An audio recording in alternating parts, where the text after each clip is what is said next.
Age of Sigmar story phase. Grab your hammer so we can clear a path through the chaos and forge our own narratives in the Age of Sigmar. Your allies through the underworks this episode are... Hey, my name is Paul. And you know what this book is? It's like an herb garden that's going through a drought. You got some really, really sad times. Oh, times. Oh, because time. Oh, God. I understand. Yeah, sure. It took me a second. It's a thinker. Why is it my favorite reaction yet? Oh, hey, it's Paven. Okay, point taken. This is going to be a completely different vibe. Mm-hmm. It's Will, and you better stop, wait and listen. Usharin's back with a brand new invention, and it's King's Blood. What? That's crazy. Hi, I'm Aaron, and if I had you signed up to bring the dawn for my potluck, and it took you over 5 books to bring it, I'd be pretty upset, frankly. And in this episode, we're going to cover the lore of Dawnbringers, Shadow of the Crone. Have these Dawnbringers founded a dang city yet? They have to have by now. This has to be the last book, right? Dear listeners, please join us for what is almost certainly the final... Wait, what's that? There's a crone who can tell the future, and she's informing me that we've got a ways to go yet. Let's get into it, I suppose. Hey, how are you guys doing? My fellow Wildercore. That's you guys. Ooh, I am Will. That's fun. That's cool. Great. Can you tell we're all tired from Adepticon? It's like we're all missing every single pickup. God, if we would have recorded before Adepticon, we'd be bright-eyed, bushy-tailed, just like spring in our step. I would have been more exhausted, to be honest. Yeah, we would have been actually anxious ahead of Adepticon. Oh. What's there to be anxious about? Hanging out with friends, having great times. Running events for 3 days. Nothing to do. Yeah, true. Yeah, no responsibilities. Oh, that'd be great. Yeah, I'll go to Adepticon and have no responsibilities. That sounds like a great plan. Easy peasy. And furthermore, I was there for one day. I'm refreshed all over the place. But let's get into it, guys. Let's start with the way we always do. I'd be curious to know what you've been up to in the hobby. And if this is the opportunity you want to take to talk about Adepticon and like give me your short little spiel about your feelings about it, by all means, dive right in. Let's go in the same order. Hey, Paul, tell me about your life. I have been painting up more of my Hardcover stuff because I like it and it's fun. And then we went to Adepticon and we ran 3 days of the Gibbering Dome, which was awesome. And on the first day, we needed a ringer. So because of our event format, I just got to play the whole event, and Will just had to run the whole event, which was like amazing. Because I got to play the event that I wanted to run. And it was great. And I played with my Hardcover. So then lo and behold, I come home after Adepticon, and here I am up converting more Hardcover units and painting up some more Hardcover. So sure. In a word, did you crush the opposition? As the ringer, I did actually destroy one of my opponents. Then I had to apologize, but it was a narrative game. So he's like, it's fine. It worked. I mean, we both cheated in order for me to win, but that's kind of how narrative works. Cool. We didn't intentionally cheat, Paven. I see that look, and that's a fair look, but you didn't gain anything from winning in this event besides your narrative. And his narrative was much better after he lost. I'll tell you what. The greatest prize anyone can win is narrative. Hey, Paven, tell me what you've been up to in the hobby and or how your Adepticon went. Adepticon was great. I got my Black Talons to, that's who I've been working on. I got them to about, I would say 90% done, doing some last minute hotel painting by crappy desk lamp. So, but they turned out good. I think people enjoyed them. I want to spend a few more hours with them back at home now that I'm back at home. Adepticon was dope. It's always dope. Yeah. Not only was it hotel painting, it was also in the hall before the event painting, and they look gorgeous. Better lighting for sure. All right, neat. Hey, William. I just call you Will. Your name's Will. Hey, what you been up to in the hobby? Tell me about your Adepticon. Yeah, so a friend had asked me to do like open play at Adepticon just because we'd never played before and he wanted to. And I'm like, yeah, sure. Then I realized I needed to get my ghouls from the 1,000 points I was going to bring for Gibbering Dome to 2,000 points. Too many points. And in Sigmarinalia, I said I was going to finish painting my ghouls as my first project of the year because I was 75% done. Turns out, terrible at math. Mm-hmm. Was not that close. So I spent 2 weeks painting an entire army of ghouls and squeaked right in there for Adepticon, which went great. Like Paul said, we did 3 days. We had a bunch of people show up, heard a lot of cool stories, and got to meet a lot of cool people, which is super nice. And then after that, I built Callus and Toll, and I'm working through the Quithusa box right now. Right on. What a hoot. All right, neat. From my perspective, what I've been doing in the hobby, guys, guess what? I know you were really concerned. I know you were worried, but I got my hands on that one bamboo fiddly bit for their Warcry terrain. And which is to say, I got the whole sprue, but I just needed the one bit off of it. So I'm back in business, baby. Have we talked about this already? Like I'm in it to win Not it. on air. All right, so I finished that nonsense, which because it was it's smaller than my thumbnail bit, and now I'm doing more trees, and I'm back to hating my life again, which is kind of fun. Like that's neat. Yeah, that's great. Yeah, Just what you want. Yeah, just the way I wanted it. Yeah. So that is that. How was my Adepticon? I went down for one night so I could go sit in the front row, third year in a row, thanks to Paul. Three-peat to sit in the front row of the reveal seminar or whatever. I don't know what the word is for it. Just in the nick of time. Sorry, everybody. Literally, Sorry, like Martin, 1 specifically. minute before he runs up through the entire line. Hey guys, I'm here. Door opens. My favorite part about this is they were making an announcement because at GW reveal events they hand out tarot cards. So at the front of the line, they start yelling back like, "Make sure to grab your special once in an event card when you enter the door," and you just see Aaron bursting through the crowd, getting there just in time. He heard special edition, and he was there. Sure, I punched a couple guys. I mean, they weren't in my way or anything. It was just to like sort of assert the dominance. So yeah, I got my little card, got to sit in the front row. The reveals were awesome, as you listeners are probably aware, because I'm sure you watched a lot of the videos. The trailer was dope. Oh my god, very cool. Et cetera, et cetera. So I had a great one night only Adepticon. Got to wake up the next morning at my leisure. Everybody else is rushing to their events, and I got to do whatever I wanted. Saw some folks, shook some hands, gave some fist bumps. Sometimes fist bumped someone's shaking hand and shook someone's fist bump. But all in all, I regret not being able to stay longer, but I'm sure next year I probably will. I got a new job. It was hard to squeeze out the time this year, but there's always next year. You know, that was 100% my experience too. I kept trying to shake somebody's fist bump and fist bump somebody's shake. I feel like it was a new this year thing. I don't know. It was weird. Yeah, Paul was out there. He was out there kissing hands, shaking babies. It was not a good look. I tell you what. Delightful. All right, cool. I'm sure on other respective shows, folks can talk more about their Adepticon experiences, or you guys can hang out in our Discord, www.themortalrealms.com/Discord, where there was some Adepticon talk and pictures and things as well, listeners, if you want to find out more. We'll get into the story phase in just 1 second, but you have to sit through these Mortal Realms plugs unless you hit the fast forward button, which I wouldn't blame you if you did. You can find more episodes of this podcast and all our other shows at themortalrealms.com. I think at one point we included all the shows' names here, but somehow it has fallen off my notes, and I'm not going to go back to fix it. Because I only did it in the Tomb Kings episode, and then didn't carry it over to a real episode. And I don't copy that stuff over. You can email us your feedback at mortalrealms@gmail.com. There is no the there. I'm going to read a real quick email just because it proves the point that I want to make real fast. I have it pulled open. Yeah, here we go. All right. So this is an email from Rob K, which is a little late. He sent it a while ago, but I'm going to bring it up now. They say, humongous fan of the Mortal Realms show, as well as the other shows within the network, but I didn't recognize which one he named, though.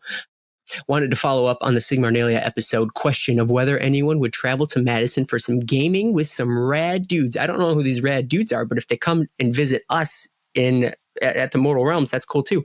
At the Mortal Realms Con. Abso-freaking-lutely. Look at the enthusiasm. There's a lot of exclamation points in this. Yeah, they say, if you guys ever decide to host anything that would include guests or signups, please let me know. I'll let you know, Rob, and I'll let everybody else know too. We are in the beginning talking stages of whether or not we want to continue the Mortal Realms Con 2024. I think I don't want to put words in your guys' mouth, but I think everybody on this call is at least tepidly interested, if not tepidly interested. That is a resounding endorsement. Yeah, that is an incredibly low bar to get over. Sure, that's all I'm asking. Frankly, I wouldn't say we're in the planning phase. I feel like we're in the Aaron bully everyone phase. No, I explicitly said that I quote, if you guys don't want to do it, it's totally fine. Absolutely, completely fine. But I will come pressure. to your house. But he put quotes around fine. I didn't know such thing. So I had to wait until Adepticon was over before I even broached the subject because everybody was shooting me dirty looks if I tried to talk about it beforehand. But now AECon is over and now I can really put the screws to people. So, Rob, keep listening. tune into this space if we announce more things, or everybody abandons me and I just throw it myself all by my lonesome. They continue. Appreciate all the hard work and amazing content you guys produce. That's nice of you to say. Thank you very much. Take it easy and enjoy your day. Hey, Rob, you enjoy your day. I appreciate you writing in. I have to give a shout out to Travis Griffin here, because I was talking to him at Adepticon and he gave a shout out and even did and remember, there's no the in the mortal realms. So so I was like, yes. So yeah, Travis, keep going. And yeah, it was awesome. So right on. All right, to continue on, you can find our Patreon at patreon.com/themortalrealms. There is a the on that.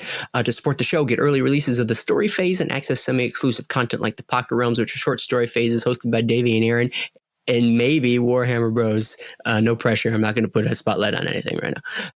And if you can't or don't want to pitch in monetarily, then head on over to your podcast service of choice and give us a review or a thumb or a star or a smiley face, or just make something up. I don't know, a hot dog, whatever floats your boat. Or go ahead and tell a friend about the Mortal Realms. I won't make the enemy joke that I normally make right here. And then before we get into the book that we're going to talk about, we also want to thank GW for sending us Shadow of the Crone to chat about on this here episode. So thank you, GW. Mighty cool of you. That's all I wanted to get out. In which case, let's hop into this story phase. Paul, would you be so kind as to take us there? I will. No, you're Paul. The story phase. In the story phase, we delve into the stories, characters, creatures, and environments of the 9 realms. Can you tell that I've been at Adepticon? It's like 3 pitches lower than normal. Yeah. Okay, so we're in the story phase. We're going to do yet another Dawnbringer book. They just keep coming. They will not stop. As we always do, let's start. What are some things that folks need to know going into this, as if this were the first episode that they were listening to? We don't need to do all of the things, maybe more recent things that catch people up. I think they've probably listened to at least 1 or 2 of these things. So I'll ask, hey team, hey crew, what are some tidbits or bigger than tidbits of information that folks need to know walking into Shadow of the Crone? Okay, we have to assume some level of prior knowledge. Yeah, I think so. I'm going to assume they know Warhammer. They know Age of Sigmar. Sure. It's going to save us a lot of ground. Yeah. Okay, you know those 2 things. So what has happened is that there have been 2 Dawnbringer crusades that have been sent out from the twin-tailed city of Hammerhall. Now, Dawnbringer crusades are somewhat army and somewhat like settler colonialist kind of deal, where they're trying to capture territory and then live there. It's been going really bad for both, but they're still in it. They're still in it. They could make it, although we were told at the outset one would and one wouldn't, and so the tension is which one is and which one isn't. Like Paven had said, things aren't going great. But the most important things to know are that in the previous book for the Gyran Crusade, they just escaped Usharin's Keep, where he had a bunch of bloodthirsty ghouls and they were siphoning his blood and selling it as wine to infect more people. But luckily, all of the Dawnbringers got out and they're mostly fine. Or are they? And then in Akshi, instead of going along their designated path, Pontifex Sinestro decides that they should instead build their city on top of this already existing mountainous ruins that is just full of dead things that need to be killed again. But luckily, they're able to push through with faith, and the city itself has a lot of symbols that closely resemble their own religious idols, and they're going to set up shop there, and everything's going to be great as soon as they just check out what's going on in the basement and kind of clear anything down there. That's crazy. I know as a rule, whenever you move into a new house, you never check out the basement. Don't go into that basement. I'm sure it's perfectly fine. And that's rule number 1 when you move into a new place. Stay out of the basement. Yeah. There's no reason to be there. Absolutely. Paul, are we missing anything that is incredibly pertinent to this particular book that we need to know? I actually think this book doesn't need anything else. I think it's one of the first books that seems really self-contained. It goes back and tells you what's going on in Guran. It kind of goes back and tells you a little bit of what happened in Akshi. as opposed to the previous ones where really you kind of needed to know what was happening.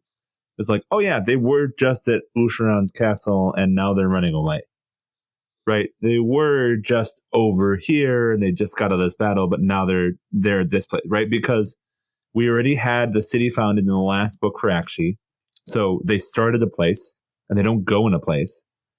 And they continue on the narrative from the last book. So do I think you should read the other books? Absolutely. They're totally worth it and it's a ton of fun. But are you actually going to be confused if you pick up and read book 5 first? Probably actually not that much. You're going to be like, oh, I missed some stuff. But, that's about it. Yeah. I fundamentally disagree with you, but I don't want to argue with you. So this book, please. more than any That's other literally book, the point of a podcast is a direct sequel. This book, more than any of the others, is the closest thing to a direct sequel book than any of the others have been. Like in that, like it, you blink and you go from 4 to 5. Like it's, I mean, but that's fine. We don't need to. Maybe that's a point to be made at the end after we talk about it. So there's that. All right. So, hey guys, you're caught up. Welcome to the rest of us, dear guys and gals, and everyone in between on the listening side. Let's talk about the text. What we read. What's happening here in the plot. So, I don't believe it even starts with Crusade at all, right? I think we have a completely different scene entirely. Who wants to take me there? Who wants to walk me through it? Okay, I thought Paul was going to because I know he wanted to talk about it, but I got it. So what actually happens when we get in is we go to the Cainite shrine of Nargarai. You're just making words up now. Yeah, but it's a Cainite shrine in Hammerhall. And while the city itself is being besieged by Khorne, we've got these Cainites doing their own thing. But they get a visitor. A kind old woman comes in and just starts heckling them before they decide that they don't want to deal with this old woman and they go to cut her down. But instead, she becomes young. Her wings grow big, and Crethusa the Crone Seer makes her first appearance, kind of just cutting through all of the worshippers of Marathi, even though she herself would be considered a daughter of Cain. Is she young? I didn't catch that. I suppose looking at the model, you could assume, but there's a specific thing where like she is seen as being old and then transforms to her like regular elven, not old self. Gotcha. I wouldn't say young, but she went from like old woman to ageless elf. Okay, all right. I guess that makes more sense. And especially because that's sort of reflected in the model. So that's pretty neat. So she starts cutting people down herself, right? Her feathers are turned into ravens and stuff like that. What comes next? To what end? Why did she even bother? So she bothers because she's kind of rooting out the Marathi cult from within Hammerhall. But then she also sacrifices the leader into a giant blood cauldron and sees a prophecy. Which normally, I know we don't read the text word for word, but I feel like when it's a prophecy, you kind of have to get everything exactly. You have to. I mean, it's important. Yeah. So, skulls piled high as castle towers, a phoenix consumed by a black sun. And then, most terrible and vivid of all, a world swathed in green fire, broken and shattered by spears of brass that pierced it from above and below. Then, blessedly, nothing but cold, black silence. Green flame. Yeah. Worlds collide. Okay, so that all sounds great. Like that sounds like a hoot. I'm looking forward to seeing how that manifests. Dare we now try to predict what some of this stuff means? I'd be curious. I mean, and I can see written here that someone's already tried. Did any of the parts of the prophecy jump out at you guys as things that were particularly juicy? Well, I like those green and brass. I think it's the Skaven. That's what the Skaven are going to do. We've seen the video already. Yeah. So I hadn't put that together when we read the book, but now with the reveal, it's cool. It came true. The prophecy was real. Sure. That's cool. The Phoenix thing is interesting because we have had a short story about the free city of Phoenicium. Mm-hmm. Yeah. About bad stuff happening there. That potentially bad stuff. We don't know. Potentially bad stuff. Yeah. Also prophecies.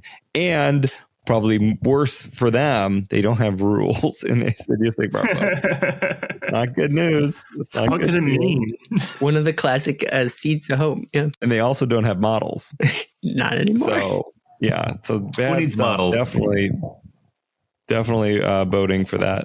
It means they're going to be one of the early edition factions with a new relaunch, right?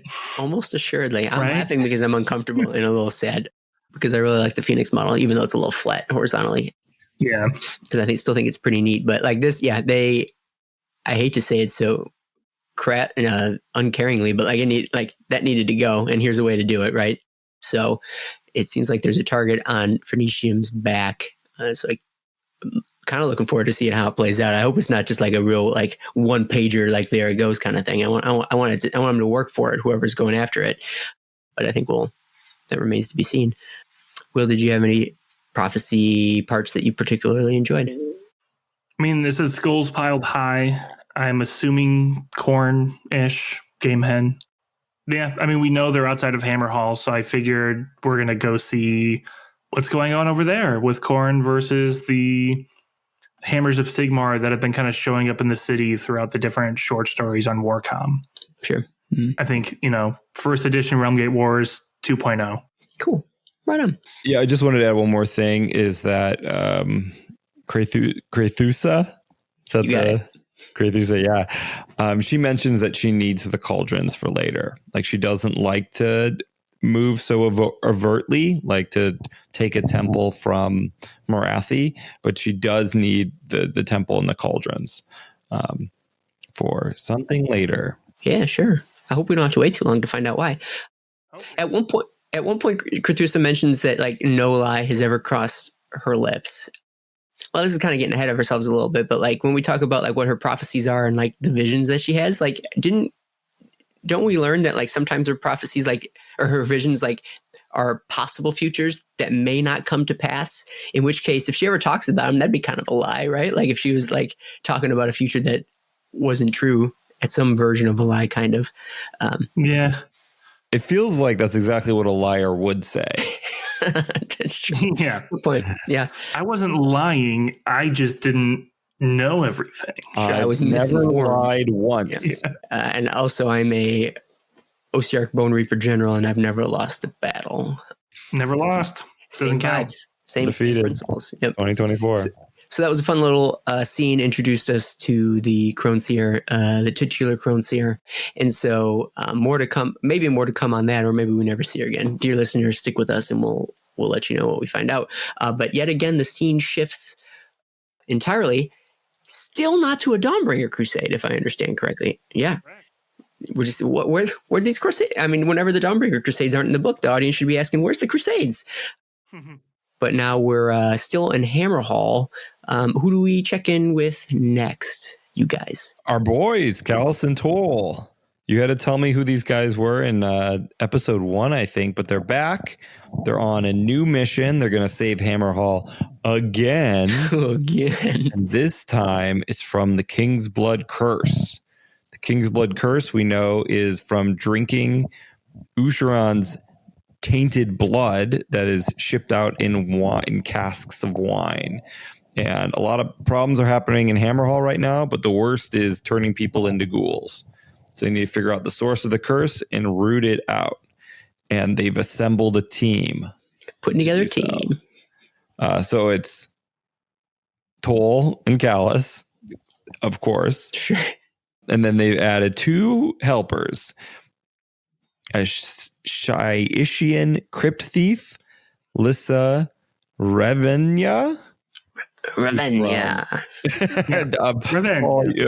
Will, you want to give me another shot at that pronunciation? No, that's kind of what Lissa Revenya.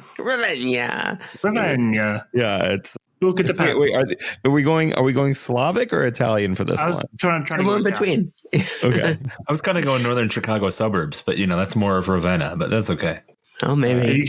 The audience can't see the hand gestures. She's from none of those places. She's from Lethis. So everybody please use your Lethisian pronunciation of my deep Lethisian. Ravenna. Yeah. There we go. And then we have Mistress Varentia. That feels more Italian. But, Sure. and she's the spy master, and her spies are like pets because she has a magic glove. Mm-hmm. And with those folks together, they are trying to figure out where the King's Blood curse is, and they figure out it's underground.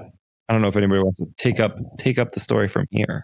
So to find it, like they'd help, like you said, though, it's underground or whatever the source is, and so they're going to have to like enlist additional help, right? Like trackers and scouts, and they end up tapping a group of Wildercorps, which is why I brought it up earlier in the episode, called the Undercrofters. In my head, we're used to them being sort of like scouts out in the wilderness. Heck, it's in the dang name, but in the urban environment that is Hammerhall Aksha, apparently they're folks of similar skill sets can navigate presumably the mean streets of Hammerhall, and even the underground catacombs and like sewer systems and et cetera, aided by their dogs who can smell real good. I see some smiles. What's going on? Yeah, I love the Undercrofters. Yes. Because they're bad boys and they don't play by the rules. And they were in the stocks for disobedience and disobeying orders when Callison Toll found them. So it's a classic group of like, miscreants and criminals, but they get the job done. Stocks and bonds means something completely different in AOS than I thought they did in the real world. That's clever. And then on top of that, on top of being the bad boys, the Dirty Dozen, they have friends in high places. This isn't the first time they've gotten in trouble. It's just First Marshal Talia Vedra keeps on like freeing them because she likes them too much, which is just like the classic buddy cop movie of the captain hating you, but you're friends with the mayor, so you're good. Yeah, but gosh darn it, do you get results? Yeah, I love that she doesn't like them enough to keep them out of jail, just enough to like pull them out of jail when she needs help. She's gotta keep if they're them in jail, she knows where to find them. Yeah, that's true. That's a good point. It can't get Actually, drunk. question about these guys actually from patron of the show, Chrisling. Pause there. Hey, dear listener, if you want to get a question on the show, this is what you got to do. You got to hang out in the Discord all the dang time. Found it at themortalrealms.com/Discord. You wait until I ask, hey, do you got any questions about X, Y, or Z episode? You sure do. You post them. I yada, yada, yada them into the episode. Okay, so carrying on. Patron of the show, Chrisling. They ask, how do the Undercrofters differ from the Wildercorps hunters that we've seen in the Gnarlwood in Warcry's Hunter and Hunted? I think we've talked a little bit about from an environment perspective and maybe their methodology, how they get results, et cetera, et cetera. Are we missing any other ways that they differ from your classic, and by classic, I mean released just a couple months ago, Wildercorps group? Or does that basically sum it up? That mostly sums it up. Just wanted to add that the pictures all have like a cool, like all black paint scheme, like they're like spies, but medieval. Cool.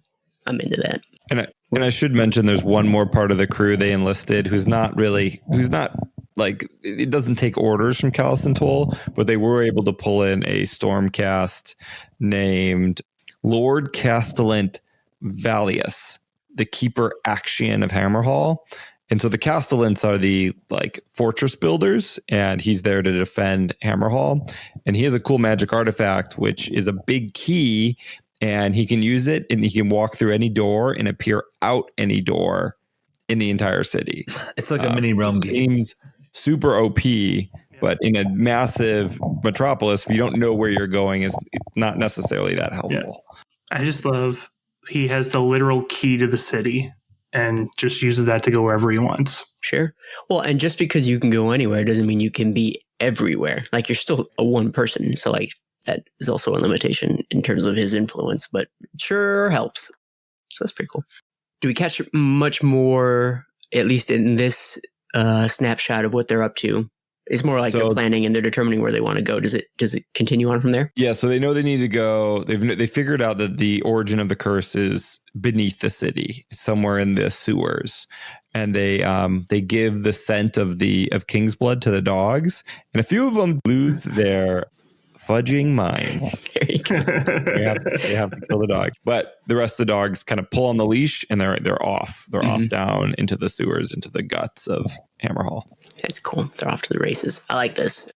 Maybe we'll check in on these guys a little bit later. Hey guys, let's switch the scene yet again. Are we ever going to get to these crusades? Maybe. Well, Maybe now. well, I mean, or is it even a Yeah, crusade right now. anymore at this point? I suppose, because I think we jump on over to those friends living in Akshi, or who have settled out in the. What's the name of the keep? I already forget what it's called. I know it's Emberguard now, but what was it originally called when they got there? They call the mountain Ashen Mount. Mm. I think Emberguard was the name that they found it as. Oh, okay. It was Emberguard. Ashen Mount is the name of the mountain that's right next Yeah, to Ashen it. Mount. Yeah. I Not gotcha. confusing at all. All right. Regardless, scene shifts over there.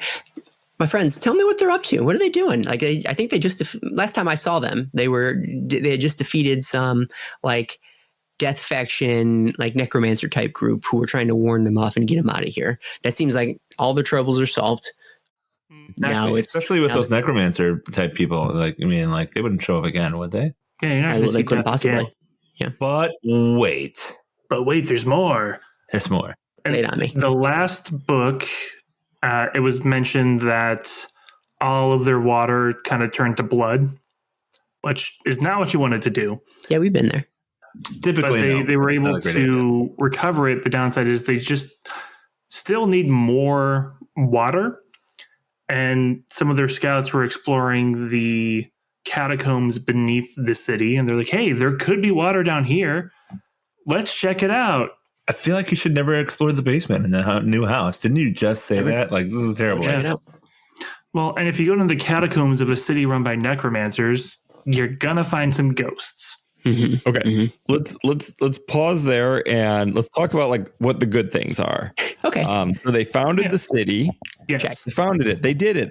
They brought it. Mission Yeah. They did. They're- and so what happens when you find a city is like first all your flagellants they start flagellating themselves and Gross, bleeding man. all This over is the place. Family And- friendly show. That consecrates the ground. It gets out all the bad chaos and death mojo of the place. They start setting up the guardian idols, which also protect the city against otherworldly threats. They like tether down their flying islands, which are usually parts of Dawnbringer crusades, and they Mhm. put like gun embankments on there, and they put other kind of fortifications. They start to like fortify as much as they can because they know they're going to be attacked because this is Warhammer. And luckily, like, you know, so this wasn't the place they were supposed to settle. They were supposed to settle way to the east of here near the coast, but they ran out of gas. So this is where they're going, and there were some good omens about this place. So they're settling. They also found rich veins of actionite. I think that's right. Acthrithite. It's the realm stone of the realm of fire. Very magical, very valuable. You can use it for a lot of stuff. It can be the economic engine for this city. So things are looking up. But then, I don't know, we talk about the basement again. As they are setting the city up, we get to meet Warden King Norfie Grimglint, who is helping build the defenses. And he's kind of in charge of getting that water, which he's more than happy to do because he wants to get away from the flagellants, who he calls as addled as shroom huffing grots, which I think is a direct call out to Paul. Best insult ever. I love it. He would take that as a compliment. Sure. Paven's got his hand up. Is it? You want? Yes. What do you want? I was just gonna say it's really nice to see a like Cities of Sigmar dwarf character like get some spotlight. Sure. I'm really hoping we hear more from him. I'm curious what he's been up to literally for the past 4 books. Yeah. Hey, same Warden thing King. with the dwarf character from the previous book. Where were they? Hanging out. They're just there. Fiore. Well, Oh yeah, where's Fiore too? The other previous dwarf. there's a question later about Fury. Of course there is. Got it. Yeah. Of course, there should be. Yeah. But yeah, so King Norfie and his team goes down under, and they find what they realize is a realm gate to Shaiish. And almost immediately, ghosts just come pouring out. Let me Nonstop. add a quick detail here that I think is super pertinent. Where was this realm gate of a Shaiish? On the Shaiish side, you mean? Inside of the rune of the wheel that Pontifex Sinestra has on all of her stuff. And you get to the center of the wheel, and all of a sudden, oh, there's a realm gate inside this wheel. Super weird for a character that literally has a dead body on the back of her, little palanquin that she walks around with. I'm sure there's no connection whatsoever going forward, and we're not going to find out anything about this. It's a bad idea in the future. Totally. Yeah. This is a Paul theory I could get behind. Ooh, hey, there we go. I don't disagree. However, I'll say we're not supposed to talk about that dead body back there, man. Shh, don't look at it. Don't acknowledge it. Don't acknowledge the skeleton she carries around and the life force she saps from those around her. Yeah. Don't look it in the eye, or where the spot where its eyes would be. So, Spooky, carry on. Keep going, or someone take over. I'll carry on. So, Norfie and the dwarves, they start doing what dwarves do, which is just breaking ghosts around them, holding the line. And things are going really well until Reikenor the Grimhailer yells out, "It's Grimhailing time," and he comes charging through, attacking the dwarves. The attacking wasn't as bad as the devastating entry line. I mean, come on, that's a great opening line. It's Grimhailing time. Show of hands here, and I know the audience, you can't see the hands, but who here remembered that Reikenor the Grimhailer existed? Me, but only because he's on my shelf. Oh, okay. You got to edit that now. I mean, he's dope. I looked him up again, and I'm like, oh, I remember that guy. Or from a model perspective, but has he ever been in the story at all? Has he ever had a presence? He was in the Mortal Realms story, the Partworks magazine from the UK. Oh, sure. And, cultural touchstone that everyone's familiar with. Yeah. I was gonna say. He's top 5 Soul Blight, not Soul Blight. What are the ghost ones? Top 5 Night Hunt. Top 5 Night Hunt hero for sure. Well, I feel like I'm getting an internet article. Lady Top 5 Olander. Night Hunt heroes. Sure. Number 4 will surprise you. Lady Olander, the Craven King, Yep. Sure. the Briar Queen. Yep. Oh, yeah, I forgot about her. You're just naming all the named characters. There's 5 named Yeah, characters. there's Mr. Boats. The guy Top 5. who ruined it all in the Soul Wars book. The named Shroud. The named Knight of Yeah, Shroud. the Knight of Shrouds. Yeah, the Knight of Shrouds. Then Reiklor. Yeah. Okay. Number 5. I can't argue with Top that. 5. I can't argue with that logic. Yeah. He's got the I'll candle. rock the Drowner somewhere else over there. Sure. He doesn't go. Oh, I forgot about the Drowner too. Yeah. He didn't get released till later. He's Mr. got a boat. He's literally got a boat. He's on a boat. I definitely forgot about the boat guy. I forgot about Reikenor the Grimhailer. Though he has it's like a scythe, right? Is that what he has? A scythe? Yeah. Anyways. Cool He's scythe. got a bunch of Cool. He's got a wind horse. Horse. Yeah. Undead Pegasus. I think he has a cool candle mechanic in the rules where he flips up a candle. That's a super move. He uses that later. Yeah, I was going to say, it might come into play later in the story. Wait and find out. All right, so he pops out. He obviously turns the tide towards the ghost side of things, and he also summons some Pyregeist, which is the first time that we've seen these dudes in fiction, because it is in model form one of the new Warcry warbands, right? Yep. Right. Fire ghosts. Not necessarily intrinsically linked to the story from a product perspective, right? Because as far as Warcry is concerned, all the stuff that's being released is still Gurian, right? Or in the Norwood. Okay, so it's conveniently transported. I mean, just they may not be the same people specifically, but they are used here as well. The Warcry warbands aren't this is one specific warband that is going into the Norwood. This is there's a bunch of these guys coming in. Oh yeah, okay, true. But this is one specific group of fire ghosts that are doing a fire ghost thing. Yeah, similar to the Wildercore. Oh yeah, sure. I suppose that's right. Mm-hmm. But these Pyregeist, that is, their fire is not hot, right? It's cold fire, classic cold fire situation. Or frost. Yeah, right. Because as the cities of Sigmar or the Dawnbringers are delving deep, it was getting colder and colder. So imagine they're surprised when these things that were on fire pop out of the portals. Yeah, so they pop out, and Warden King Norfie Grimglint bellows a crude chain of Caslet insults and reenacts my favorite shot from the movie Reign of Fire, where he jumps at the flying creature, axe raised up, and falls down into multiple pieces as always the best choice goes right through him. Ouch. So you know how we had all those other Jordan characters in the last kind of books and they don't show up again? I feel like we're seeing a theme here. It's a low blow, if you will.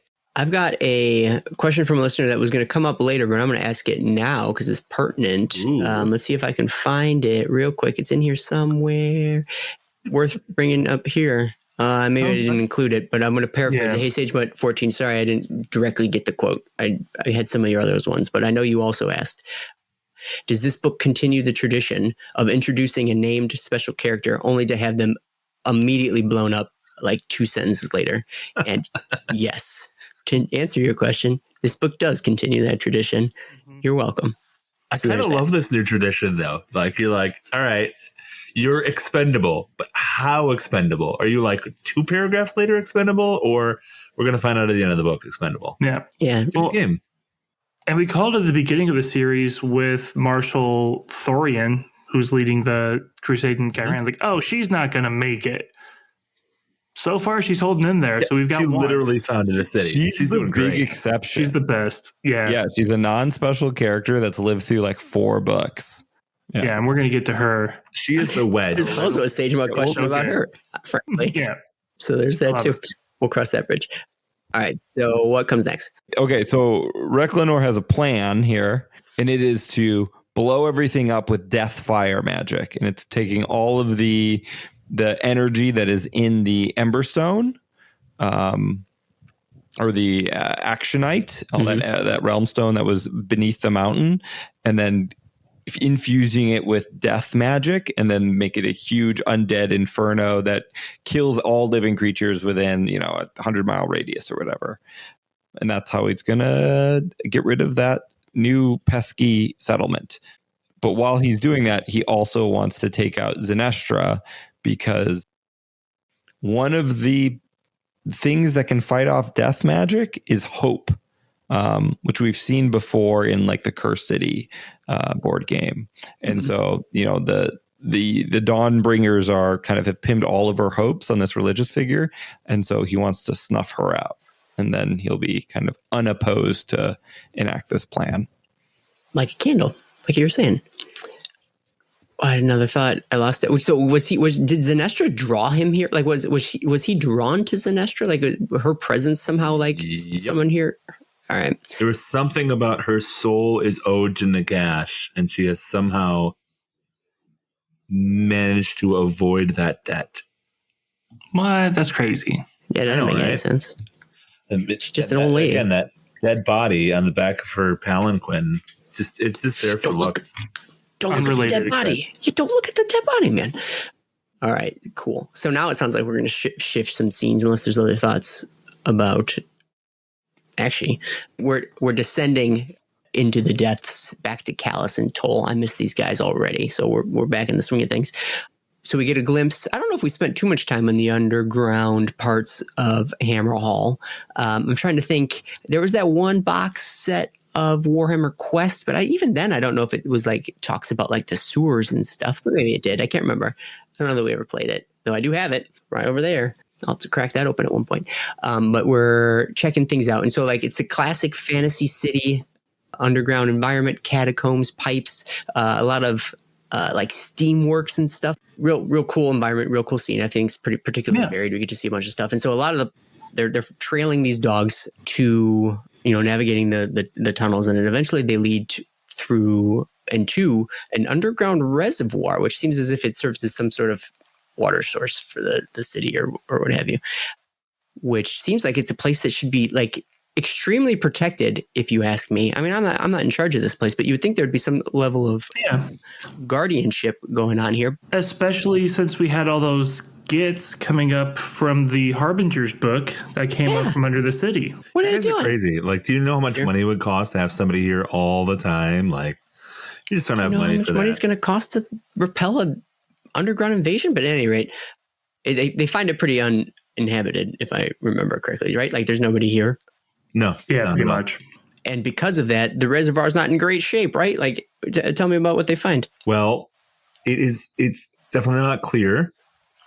It looks a little polluted, but not like oily or like, like filled with dirt or, sewage or anything like that. Refuse. Kind of looks like it's got a lot of blood in it. Like a lot. And then like it just looks awful. Because there's like guts and stuff in it. I hear what you're saying. I understand. And suddenly we got flesh eater quartz. Hey, we got it. So surprise. Yeah. What was there were like little meat statues. Yes. Yeah. Like made. Not great. Isn't that a human being? Like, isn't that a person is a meat statue? It used to be. Yeah. Maybe a dead person is a meat statue. Don't worry, son. He's a meat statue now. I understand this is an audio podcast, but the picture at the bottom of page 13, absolutely amazing. It's one of my favorite pictures they've done for AOS, period. Yeah. And for those of you who are confused, Paul, what is going on page 13 in that picture? Basically, we have Toll just like grimacing as if like, why do I have to deal with this today? With his gun extended, which has like a little bayonet on it, which is fantastic. As a Ghoul King attempts to, eviscerate him. And then Callus is standing next to him with like two guns pointed in opposite directions, just like firing off. It's just fantastic. And the background is just this amazing industrial wasteland, underground, etc., with absolutely perfect lighting, so we can see all the characters. It's fantastic. How convenient. Thanks for that. Well, like they're getting overwhelmed and overrun by the ghouls, and Callus and Toll have to make Toll specifically has to make the calculated decision to abandon the Undercrofters. No, they were so my cool. favorite.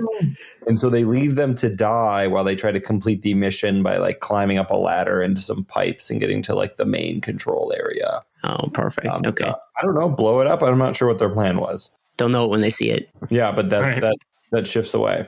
All right. So we're getting these little glimpses. The audience, if you haven't caught on, we're going to be shifting back and forth quite a bit. Like this, Kelsey told, peppered in amongst the Crusade descriptions. It kind of felt pretty fast paced. I don't know that I minded this. Like we're in between, or like we're in the middle of fights on each side, right? I think it kind of mixed it up a little bit. I was a fan. I know no one asked, but now you guys know. Yeah. All right. So we shift back to the Axian Crusade. Surprise, surprise. Reikenor v. Zenestra. Tell me how this goes. How's it shake down? It goes super great for Reikenor. Everything went exactly as to plan. The whole crusade is over. End of story. Wait, nice. No. Yep, that's the end of the series, right? Reikenor. Told you, we need to be done. I got this like super cool superpower with candles, and I'm just gonna like snuff out one of these candles, and you're gonna die. And it literally is as he is so confident that he doesn't even need to look at her. He's just like, I'm just gonna concentrate on snuffing this candle, and then he snuffs the candle, and he turns over and he goes, "Wait, you're not dead." Now what do I do? It's like literally that was his only plan. And so his super moves are always supposed to work. Exactly.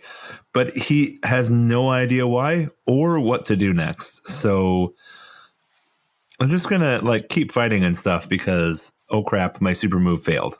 Anything else about the scene that you guys, that jumped out at you guys that you wanted to talk about here? Yeah, just at the beginning before the battle really gets into it, it just makes a note that for like the first time after all of these weeks and months of grueling, slogging, like dealing with actually, Pontifex Zenestra just like finally feels kind of done with it. Just like, this again. All right, here we go. Sure. Everybody's got their limits, man. Even infinitely old ladies. Right around with corpses on the back seat. She was just sitting on her throne and she was just going to retire, but then somebody put a bomb on the throne and now it's the worst day ever. I just want to hit with a quote because it adds more to the mystery of Pontifex Zenestra. Yeah. So this is after Reikenor's candle magic move didn't work. And so he says, whatever strange animus empowered the wizened priestess, it was beyond the power of Reikenor's magic to undo. So he's a death ghost, but he can't kill this old lady. Why? We don't know. Probably because she's sucking the life out of everybody around her. But why does that work? How can she do that? We don't know. I've got a Will version of a Paul theory. Ooh, those are just called Will theories. All you do is just swap out someone's name for a different name. No, it's very Paul-like theory, and I feel like he deserves the credit. Sure. Sweet. So earlier in the series, it's mentioned that the city of Embergard kind of used to be home to the Cinder God, who was consumed by Nagash. So I wonder if maybe that didn't fully happen, because we already have that snake from the previous book that was consumed, but not entirely. Part of it's still a snake. I wonder if Sinestra kind of was saved by Sigmar in some way when she used to be the Cinder God. Oh, That would be Connection with death, the city of wheels and death, and Akshi and fire and Shaiish. Like, maybe she's not punching above, like, she's not up to Sigmar's strength anymore, but she's still kind of there and has been converted into helping him out. This All is right, a Paul theory. Well, I'll say it's a good theory, but it's too plausible to be a Paul theory. Right. That's fair. That's fair. Too I have realistic. supporting You actually evidence. read the text and went, this is Try- the logical we can try conclusion. Try again next time. I'll try again Don't next give me time. that I'll do credit. You better. need more. You need to add spiders to it somehow. Okay. So, Spiders are mentioned in the book. yeah. To close the scene, Sinestra hits that bad ghost with white lightning. He runs away and he's like, fine, I'm going to kill everybody with my death, fire, inferno, explosion that I got going anyway. I'm still going to win. And so he escapes. He's like that. He's like that Skeletor gif, right? Like a Skeletor running. Anyway, Yeah, just full Skeletor. I'm out of here. Yeah. I'll be back. maybe, or we won't see him for another 7 years. So yeah, she insisted. Yeah, back again, fast paced. What's it called in movies? Smash cut. Smash cut. There you go. That's what I'm looking for. Back to the reservoir. So they climb up. They climb up into the pipe works, trying to spin the controls, trying to prevent this all of Hammerhall from falling to the curse. And then pow, a Ghoul King pops up, King of the Ghouls, and Toll shoots it in the face, which is the Ghoul King's one weakness. Bullet. Not my face. I need that. So the king, no, it falls into the lake. So we've dealt with that problem. But oh yes, it comes back out of the lake riding a dead dragon, a zombie dragon. And that's really bad. That's really bad for Callus and Toll. The dragon smashes into the pipe room. And then, oh no, Toll is falling and Callus can't catch him. Oh, he's going to die. He's going to fall into the lake. And then at the very last moment, he's saved. He gets caught in midair by a winged creature, like a blur. Like it flies so fast that like it's a blur in the air. If I remember. Yeah, correctly. we're like, oh god, what winged creature is this? Winged creatures tend to be bad, but it's Crethusa. The Crone's here. Let's just call it. Crone's here. Crethusa, you got it. Yeah, and she's here, and she comes and she saves the day, and Mistress Varentia is there, and Lord Castle and Valis are there too, and the Undercrofters, they live. Yeah. Yeah, those bad boys come down. No, don't even try it. And so all the ghouls run away. What happens to the Ghoul King? Do they kill him? I think Crusella kills him. Yeah. Crethusa takes him out. Yeah, with shadow magic, and I'm sure she puts a bird in his mouth or something like that. Puts a bird on Her it. power move. Mm-hmm. Put a bird on it. And then so they save Hammerhall, and they actually are able to purify this lake of blood by how? Yes, you would have thought dumping more blood into it, but Better this blood is better and clean. So they that's what they were using. All the Crusella wheels out a bunch of slaughter cauldrons, but for good guys, and dumps the steaming hot magical blood into the bad cursed blood, and it purifies it, and then somehow it's water now. And then some child up on the main level is like drinking from a faucet or something like that. Like, delicious. Do they have faucets? I guess I don't know. Yeah, and then wells. Crethusa says some more cryptic stuff like the curse will be burnt out soul by soul and flesh by flesh. Okay. But something worse is coming. You must be ready, Hanover Toll, when ruin is unleashed. I mean, that's AOS 4, right? Yeah. Yeah. Who's got to be At ready? the moment, didn't know it, but know it now. So, yeah. So cool. Cal's Toll saved Hammerhall again without any help. Besides Just the Mistress two of them. Varentia and Lord Celestant and Castellant and besides those guys. Yeah. Sure. And the Undercrafters. Yeah. Oh, the Undercrofters also disappear into, because they got their own business to handle, and it's alluded to that they're chasing Ratman. Also, yeah, a hint. Undercrofters one step ahead of all of us. Although that's true, like if you wanted to stay out of jail, I would also make up like another job that I had to go do too. Like, I got to go chase these Okay, ratchets. you guys got to finish your sentence. Yeah. We got a job to do. Yeah. So there's that. Cool. So that saved the day. Day is saved. Let's switch scenes again if you guys would indulge me. Back to actually, I think for the last time, maybe? Yes. As Reikenor has boogied out, but like there's still more to learn. There's still more to unpack here. How do we pick it up? What do we see now? So we pick up with Pontifex Sinestra. She was not killed, but she is kind of knocked out. She may get up again because you're never going to keep her down. But her palanquin bearers are basically like mummified because all of their life energy got sucked out by someone. Weird. Probably Reikenor, right? He's a ghost. Yeah, probably Reikenor. Yeah. That's probably it. But yeah, the battle's not won. Reikenor just went further into the basement to continue his ritual to burn everything. So Sinestra takes an elite squad of her cultists to go down and to root this out while the rest of the crusade kind of deals with the Pyregeists above. Mm-hmm. So here's the question.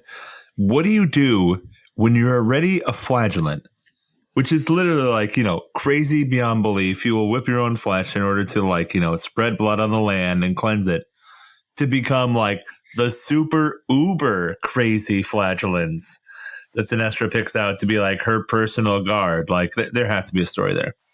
At this point, I think it's just people whose life she hasn't sucked out yet. Yeah. Like she's running out of people, I imagine. It is reducing quite quickly. Sure. So she chases him down. He's still doing his ritual, but she does not abide by that, if I recall correctly. Is there more super moves to be done? New super moves to perhaps? Like, what does she do to stop this whole shebang? And does she walk herself, or is she still being carried? Oh, she's still being carried. They're just constantly replacing each other. Just constantly running up behind. I'm going to help this old lady across the street. Oh, I died. Well, I'm going to help this old lady across the street. Well, I died. Seems like a lot of people die while helping this old lady across the street. Yeah. A lot. But we basically, we get like a ritual battle. Like a battle of different rituals where just two sides are chanting at each other. Reikenor is doing his thing, but his magic is getting beaten out as like the emerald flames try to burn up Sinestra, but they just don't do it. Because she starts chanting her own ritual and specifically says that she speaks words that had not been spoken since the age of myth. Where do you think she learned those? I don't know. I don't know. She couldn't have been there for it, right? She had to be like totally not. Like a god or something. Sure. But what is this old and powerful presence? I don't remember this little quote here that sparked in him great fear and doubt. Is that They her? don't say. Oh, okay. I'm assuming it's her as the Cinder God. Okay. Or Or maybe it the could be- skeleton's the Cinder God and she's sucking its energy. I don't know. It could be somebody from the old world as well. But Okay. But so her old and powerful words that have never been spoken in an old and powerful presence that sparked fear and doubt is that she's channeling that energy and she like whiteouts the place, right? Like it just craters it. All of the flagellants burst into flames, but it's cool silver flames because they're alive with righteous sacrifice. I don't know if they don't make it. That's the sort of thing you tell someone before you burn them alive. And it's like, don't worry, it's the righteous sacrifice. No, you're going to be alive for this part. It's going to hurt. Yeah, using their soul energy, she cleanses the catacombs and Reikenor swears eternal vengeance and then leaves. And then she collapses again, right? we had a new name character, Marshal Yathan Trask, that was defending everything while Sinestra went downstairs. I'm sure we're going to hear a lot more about her, right? Sounds important. Maybe in a future, but there can't be a future book. Not This- today. That's crazy. So she collapses. What more can she do? This seems like she's fairly exhausted at this point. Now that we've kind of covered her story, I'm going to ask a listener question. I think we've touched on this a little bit before, but I'll bring it up now as a capstone. Darth Alec asks, what's up with the wheel lady? We've had a dead death god potentially returning into vampire snake lady. Is Zenestra playing similar thematic strings? Will, you're not the only one to think death god. You and Darth Alec, best friends forever. There's two of us now. Dozens. You've convinced Paven. I think three. I think three is where you're at. We're gonna get there. The people will speak the truth. The Cinder God is back. I don't know who it was initially, but they're back. Back again. Wait, Paven moved his mic to his face, so it sounds like he wants to say Yeah. Okay, well, I want to hear more about the Cinder God. Tell me the good news. Also, does the wheel symbolize something else that isn't a wheel? If it's the Cinder God, because all of the Ember Guard's kind of motifs are wheel based. But what if it's not a wheel? Yeah. Is the Cinder God related to the sun at all? Could it be the sun? There's no sun. It's the realm of Haish. Yeah, well, I know, but like, I think there's like sun imagery like elsewhere though, or maybe I dreamt that. I'm not sure. There's some sun, but not here. Okay, I don't think. Fair. So we're hearing Death God theories here. Any other feedback? Any other hashtag Paul theories about what Zenestra may be up to? I'm sure this probably isn't the last we're going to see her because, joking aside, there's another book, so I imagine she'll be in that one too. Any other Zenestra thoughts thus far? I mean, wheel also is a very common theme for time travel, or being able to go through time. So that's a Paul theory. it is possible that perhaps she is from the Age of Myth and has somehow come into this time and perhaps may go to the future once again. Yeah, she traveled forward through time at a regular speed. She's literally the Doctor Who of AOS is what I'm going for. Some would argue we're all time travelers as we travel through time. We're in time right now. Just at the same rate. Yeah. I never would have suspected, of all the like name characters that have been relatively recently introduced, that Zenestra was going to be the one, like the through line through all this stuff. Like, I mean, sure she's named, which is neat, but like, I wouldn't have pegged her as the one to like be half of the like crux of these Dawnbringer books. Yeah. I'm not Like disappointed. Like, who'd have thought? Like the first page of like when the Crusades actually took off, this was Talia's series. And then from the second page, it was no longer Talia's series. Yeah. And she left. She had to leave. She had to leave to defend Hammerhall. And now we're defending Hammerhall, and she's not there. Without Talia. Yeah. You want a character who your audience can relate to, right? And what better than an old lady who just sits on a couch all day and goes and vicariously lives through other people? Yeah, if I know anything about Warhammer and the fans, especially going to Adepticon, it's old black women that are the primary. Yeah. Primary demographic we're going for here. But she's doing work, though. She's getting work done. That's for sure. Yeah, she's growing on me for sure. Yeah. Any other Zenestra thoughts to answer Darth Alex's question? Cool, we did it. We solved it. We want to find out. Yep. I think some of these things... so they do a sort of a capstone at the end of the Ashian Crusade story. And none of these are like particularly new, impactful threads. So I try to keep these at the end, but I think we can probably talk about them here because they're very actually specific. At the end, the little trailing epilogue stuff. Did you guys have any stories that jumped out at you guys, or little teasers that you guys thought were pretty neat that you want to talk about? So we've got Crethusa, and if it's basically telling us her story's not done, she actually has a cure for the King's Blood curse, which is taking burning hot cauldrons of blood and waterboarding you with it until you're no longer crazy, which feels backwards. A little bit. Yeah, and it has a 90% success rate with 10% is certain death.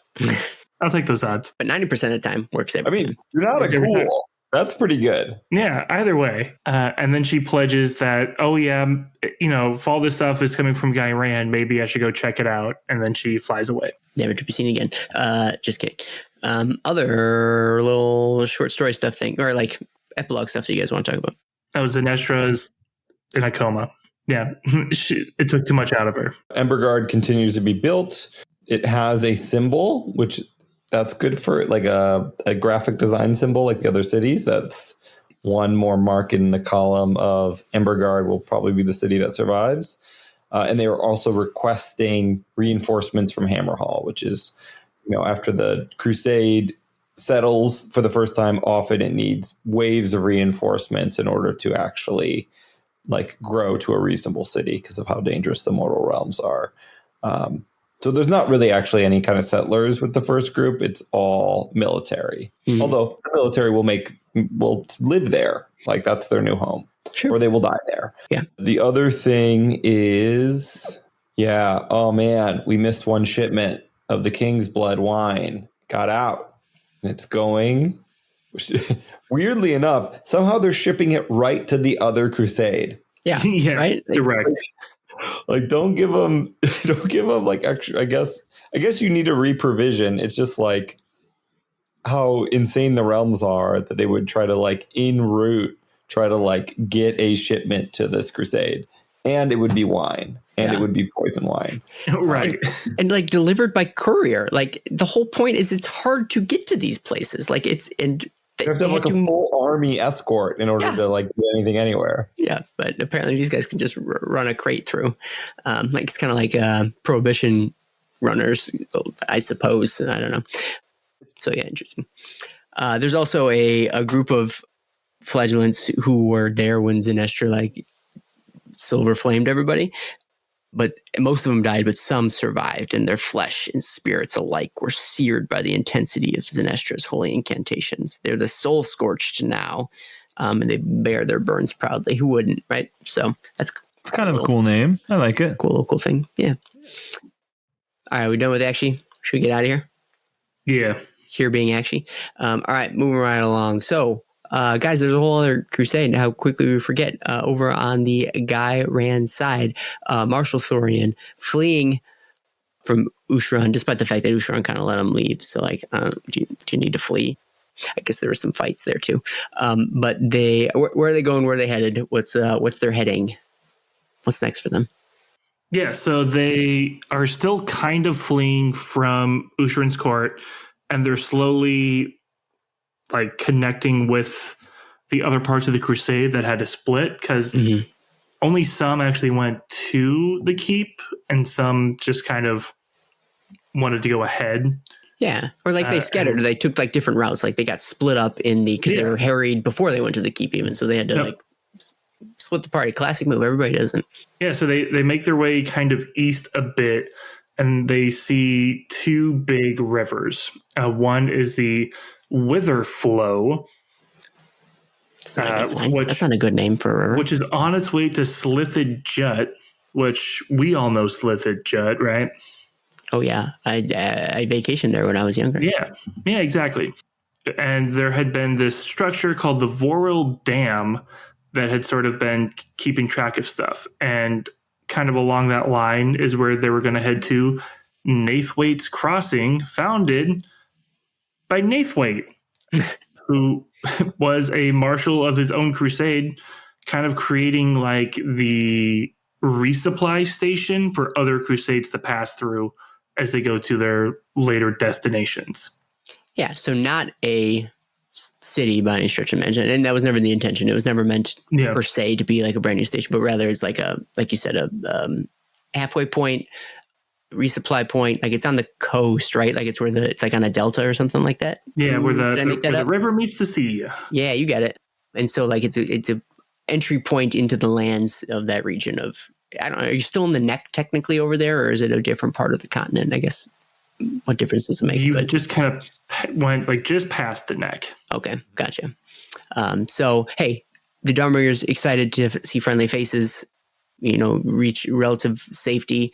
I'm surprised did they know that this was here to begin with? Or was this part of their destination? Or I don't know why they weren't, the Nathwaite's Crossing wasn't brought up previously, but maybe we didn't need to know. So that's fine.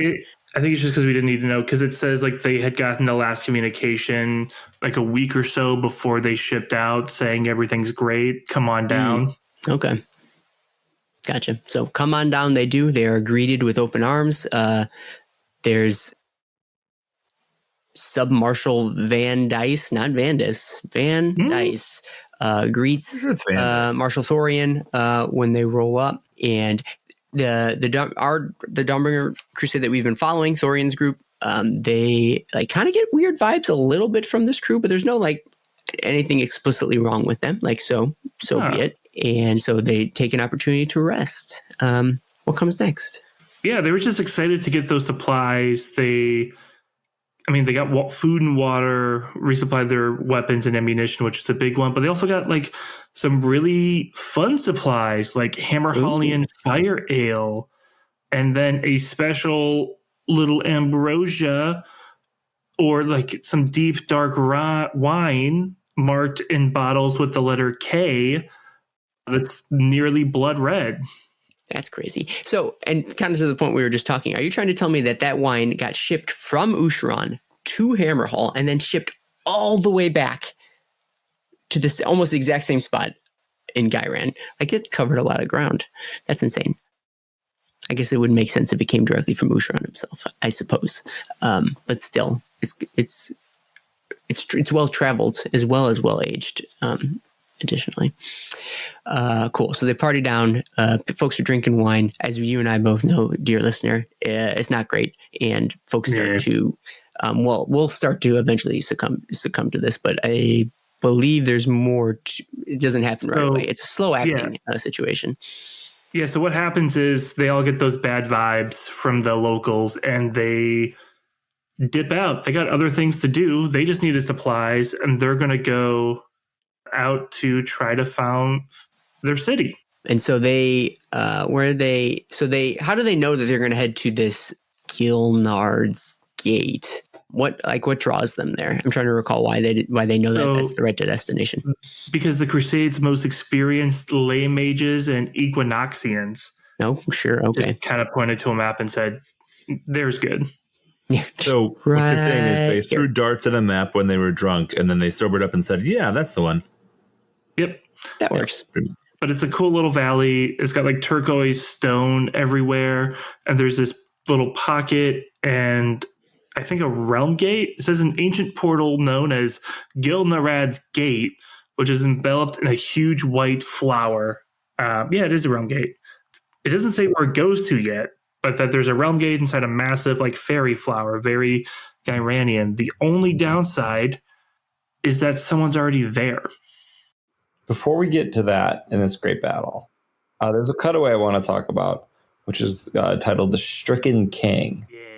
Our fair King Usharon was laid low by the bullet of a traitor in his fair court. So we know, but we know he faked the injury, but he's gone, and then he kills all the Stormcast in his court. But now he is going back to pretending he's dying, and so he's like laying on the ground, and all the ghouls are like super sad, and they're like, "Please," he's like, "Please take me to the rivers, and I must be cleansed." And so they all carry him, like all the way to the source of two rivers. Or one of the two rivers, but what's fun about it is that they're all super sad and they're all like crying and they're like, "Oh, he's dying!" And he's like, "Oh, I'm dying. I'll be strong for you, my people." And they're like, "No, you can do it." And then they go in the water, and the worst part is that Grand Justice Gourmain has to be there, and so he's watching it like the whole, and he like knows what's going on, and he's like, you know. If he didn't feel like he would be killed, he would like roll his eyes, the drama of it. And then like they like put him next to the water, and he like barely can steady himself before he goes in, and he like does a swoon, and that's almost too much for Grand Justice Gourmain. And he's like, "No, leave me. I have the strength." And then he goes into this water and he bleeds all over it, pollutes the river, which was his thing. Then he's like, "Hey, Gourmain, get in this bath." And Gourmain's like, "Uh-oh, like I'm in trouble." He goes in this super gross bath, and then like his wig becomes like a jelly, like it's like a jellyfish because it's all sorry, I took the mic away from me. It's all intestines. Yeah. And I don't know. I find the flesh eater courts where one guy knows what's going on really hilarious. Yeah. Very inspired decision from a storytelling perspective. Yeah.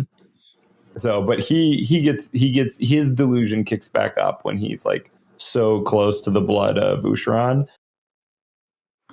And I just really like that story. I really like the cutaway. I really like the drama of it and the like, the play acting.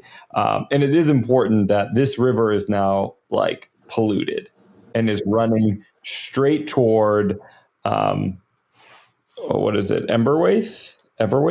Nathwaite's Crossing. Nathwaite's Crossing, which is the little city we talked about before, the little town that was actually founded by a different Dawnbringer crusade way back before.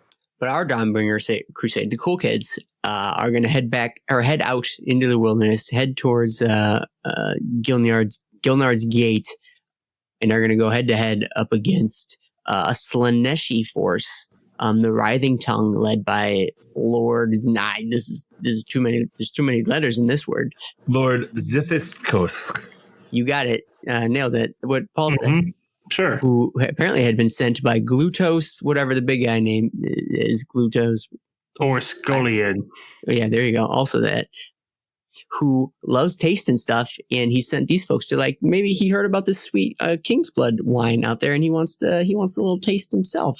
And so he sent his crew out to procure it, I guess. So how's that go? Who wants to tell me about that? Yeah, so you had said they kind of go head to head, but that's not what happened. Dang it! Why do I even go on this episode? Good. Every time I try, I'm always wrong. I read it. I swear to God, I read it.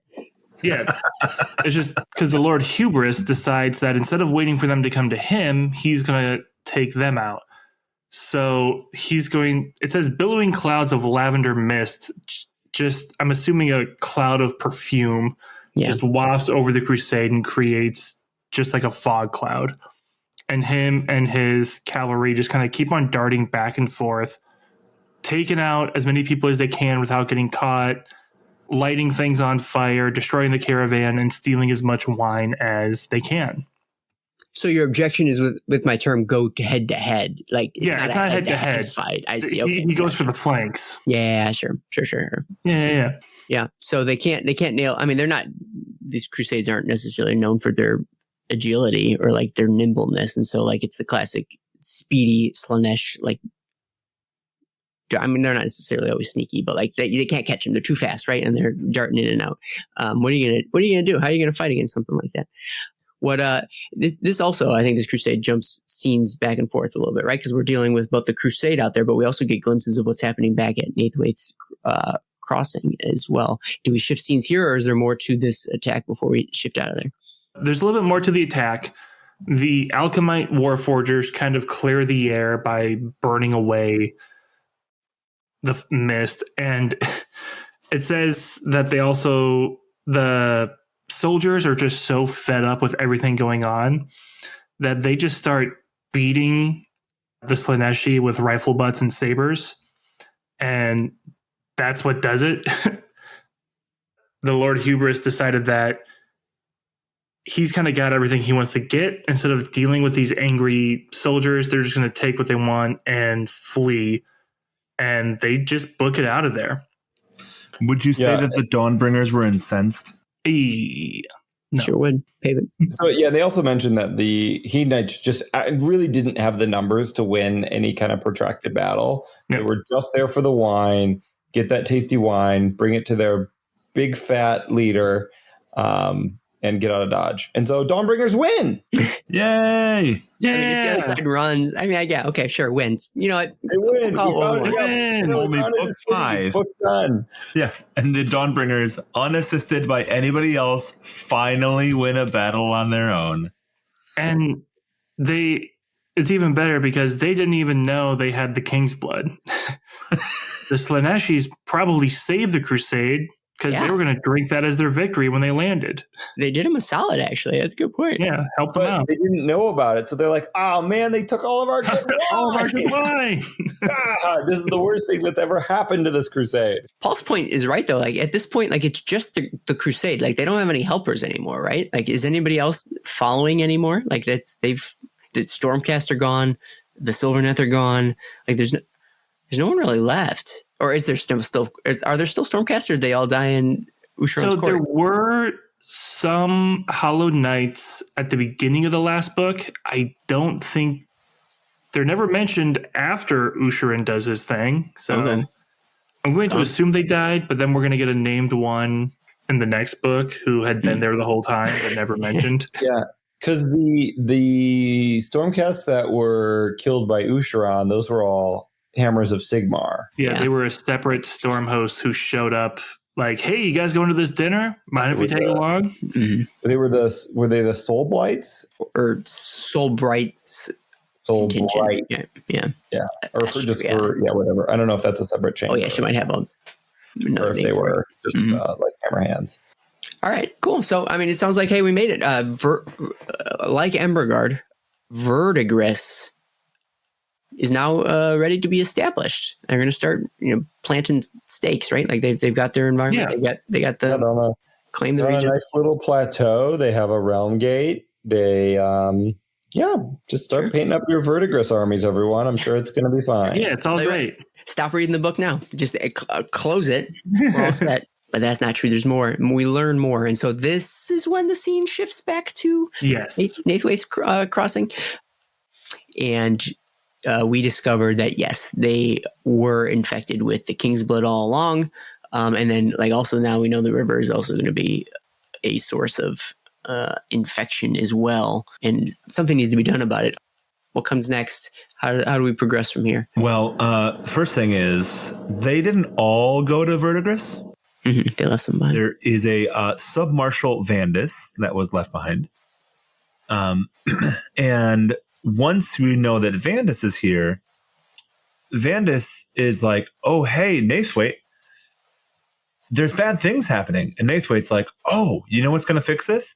I'm going to go fix the dam. It'll be great. And then everybody will be safe and nothing will ever go wrong ever again. And Vandus is like, oh, great. If you're going to do this great thing because you're a good person, I'm also going to send my, Dwarven engineers with you because they're really good at this.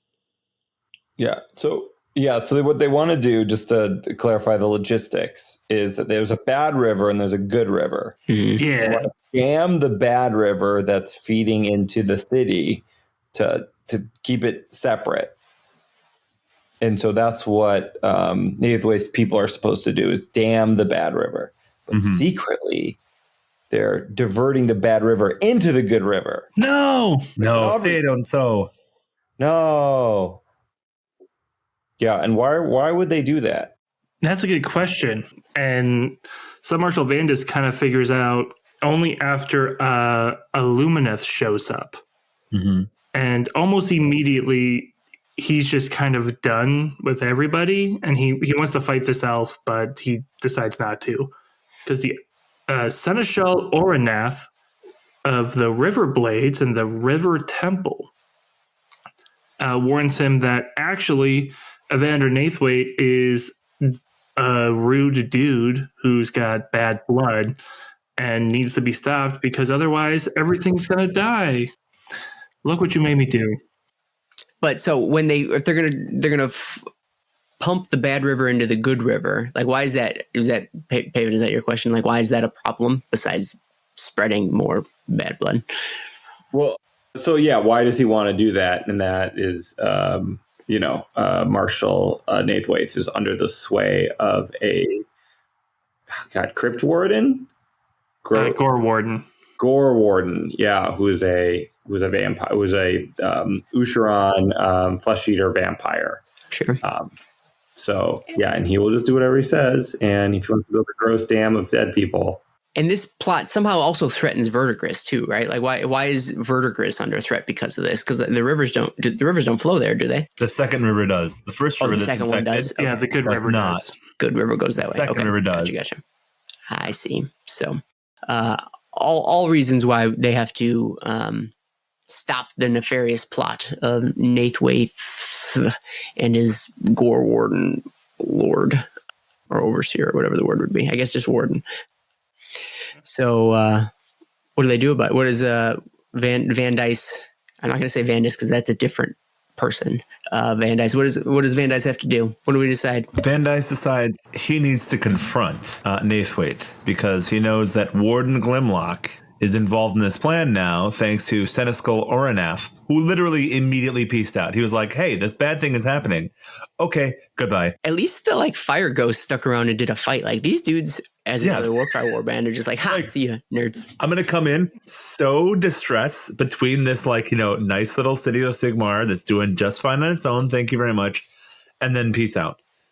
Yep. So he actually grabs his most trusted, which is actually kind of a thing he has to be careful about because a lot of guys are acting kind of crazy. And he was actually kind of okay with Nathwaite leaving with all of his people because they smelled a lot like meat, which was a little weird. Mm-hmm. They had like overly sweet perfume that really didn't cover the meat. So he's not like super trusting them. But who he does trust is Archknight Guardman. And this is a little stupid detail that I absolutely love. Is his name actually Guardman? Yeah, Guardman. Yes, it's Guardman. Yes, you're right. However, Vandus is a former beetle grazier, which I was like, I have no idea what a grazier is. Going to look up. But like, he's literally a farmer who would just fatten up beetles for harvest. Yeah, it's like a beetle shepherd. But you can't call him a shepherd because they're not sheep. Not sheep, yeah.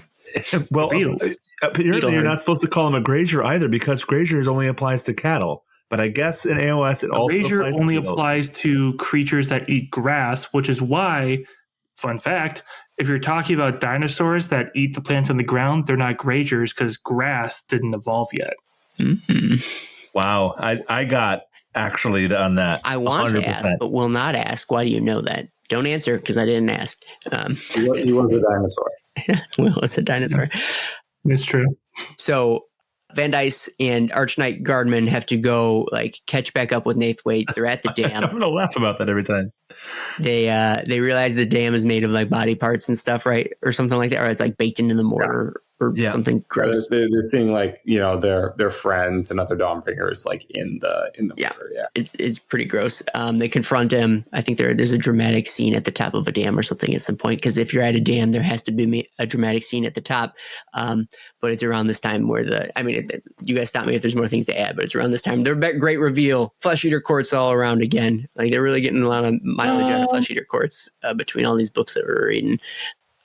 And there's going to be a battle, but it's who wants to tell me more about the scene that we see here?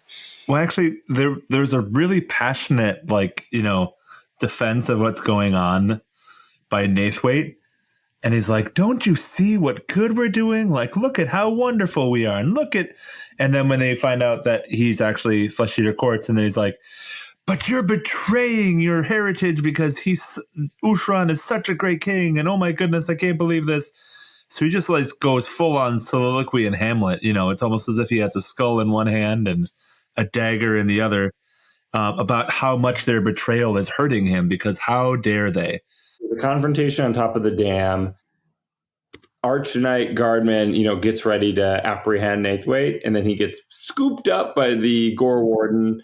Well, there goes that guy. He's done. Bye.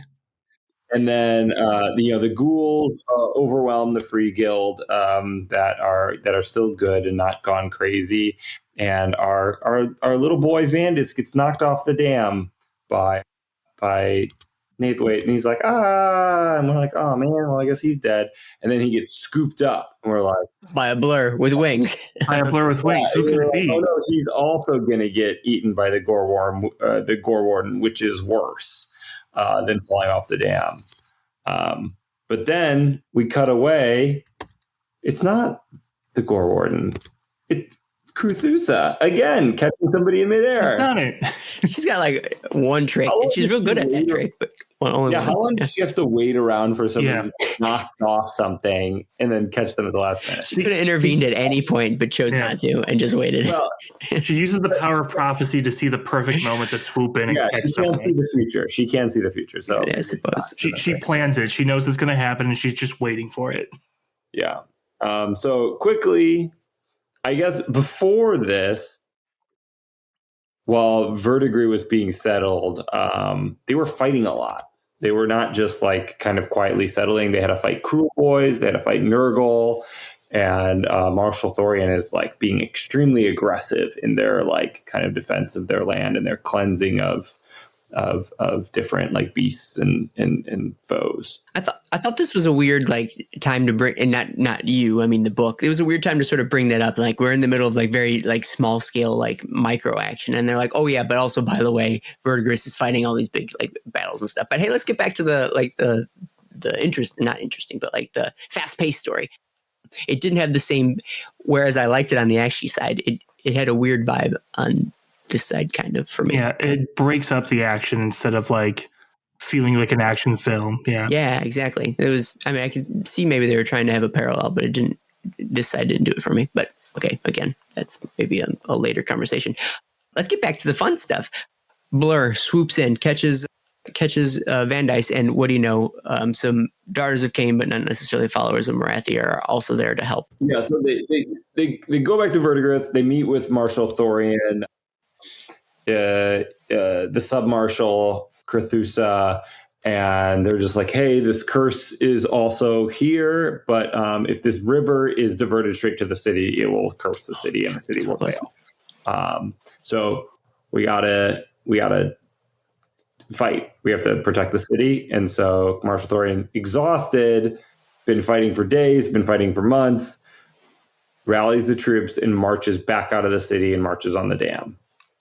Like back the way they came, which has got to be a real demoralizing like journey. All right, so battle they do. Who wants to give me some interesting blow by blows, if there are interesting blow by blows to be done? So this is the Battle of Voril Dam, and they first just try to shoot it with cannons because that should be enough, right? You would think, right? That would do it. Doesn't work.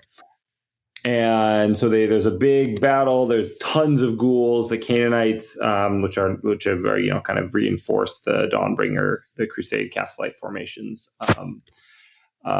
keep from the defenders from being overwhelmed. Crethusa battles the Gore Warden in the sky, so they have like a flying fight between two folks with wings. There's some cool moments in this fight. The vampire actually is able to catch the elf in its claws and is about to tear out her neck, which would presumably kill her.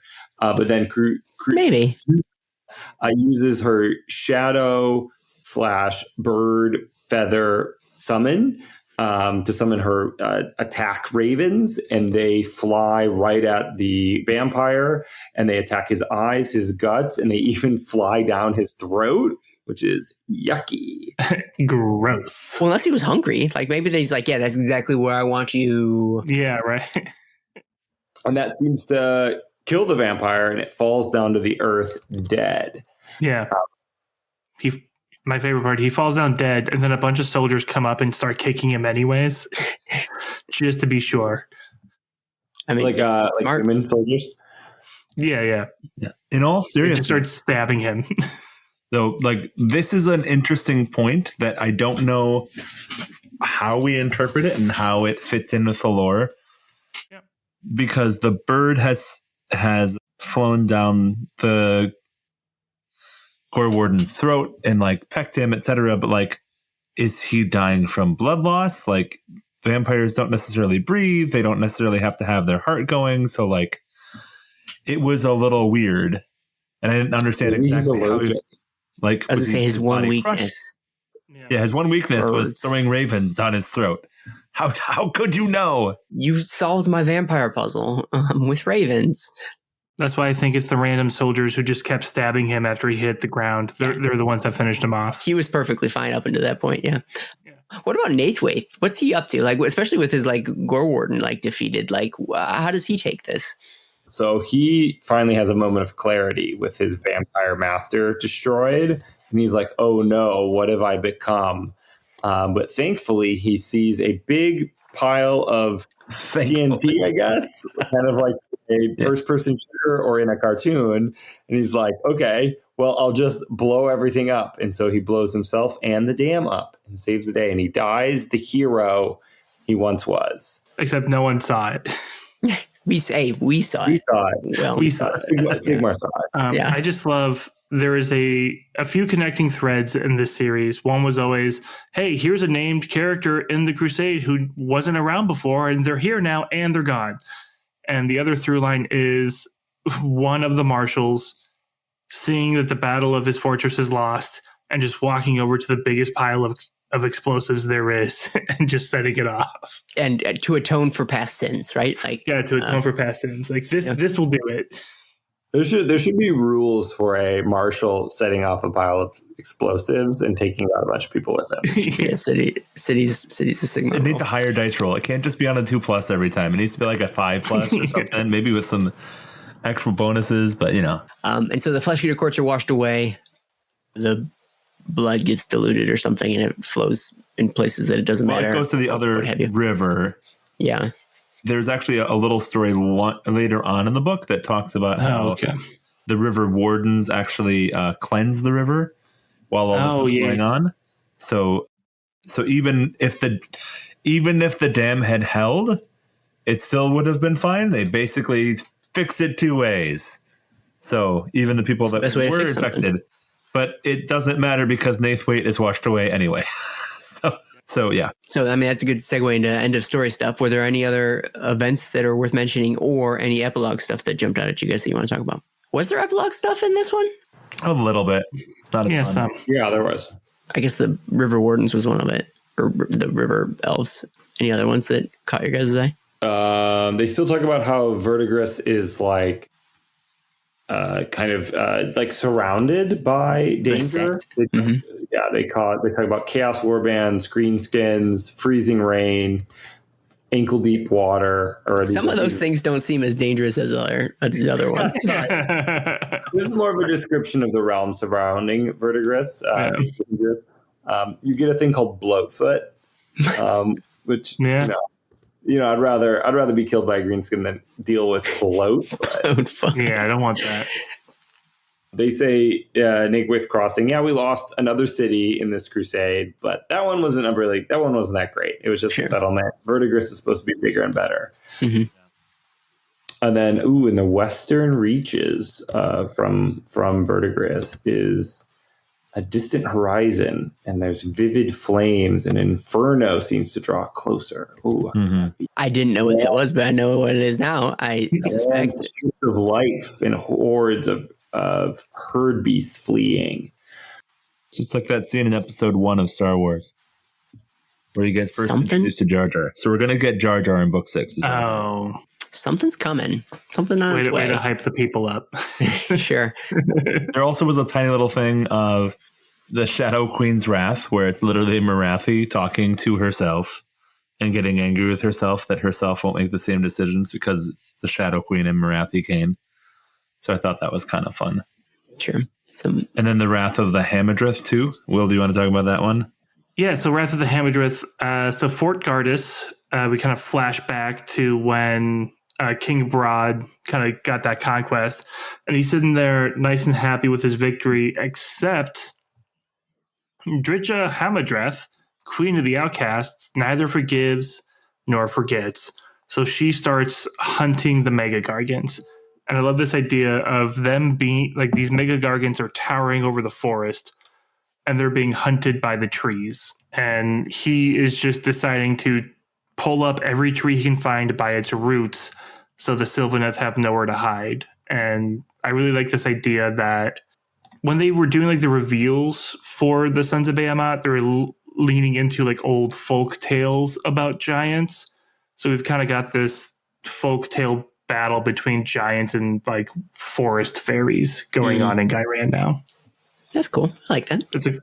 I love when we have like two factions are rivals and it's more like out there. And this is one of the more out there pairings that still makes sense to me. It's not an obvious pairing, not one you to me. Yeah. But it makes sense as soon as someone says it. Sure. There's a little thing I enjoyed because to me, this seemed like a little bit of an Easter egg after seeing the reveals from Adepticon, because one of the Warcry warbands is a Sylvaneth warband that has like thorns and stuff that they have growing out of them.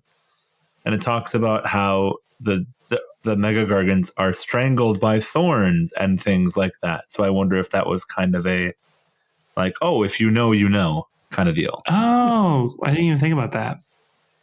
That's I thought cool. that was cool. You know what I think is cool? This brand new special character that they've introduced in this book, on the title of it, even Crethusa the Crone Seer. We had some questions. We had some questions related to this individual. Let's ask some of them if you guys don't mind. For example, Iron Pit asks, "Which side do you pick, Snake Queen or Crow Queen? Are you a Marathi stan? Is that how you use that word? Or Crethusa? Which side are you guys on?" I am a fan of any intra-Grand Alliance conflict. Oh man, we have a question about that too. Yes. Oh, perfect. Oh, I like anybody that's spoiling it up. All right. But Marathi, I think Marathi is a better model.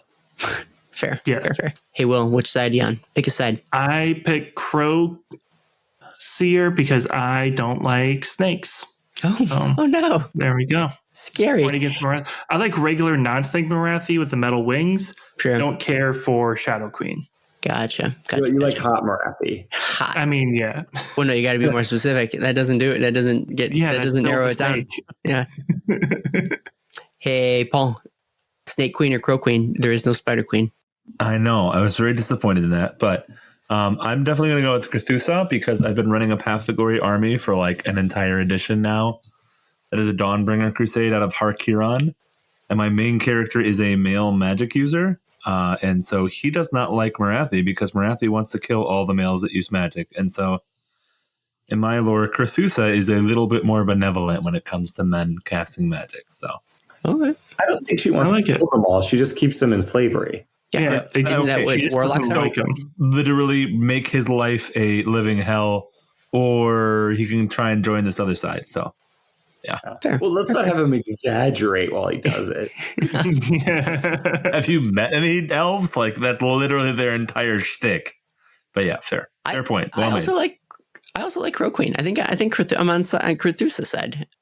Now, like it may come out that she's even worse for some reason, but like Man, plus probably. I do like her model maybe more than Marathi's side. I mean, it's a smaller scale. It's hard to really even compare them, but like I like her vibe. But maybe it's just because she's new.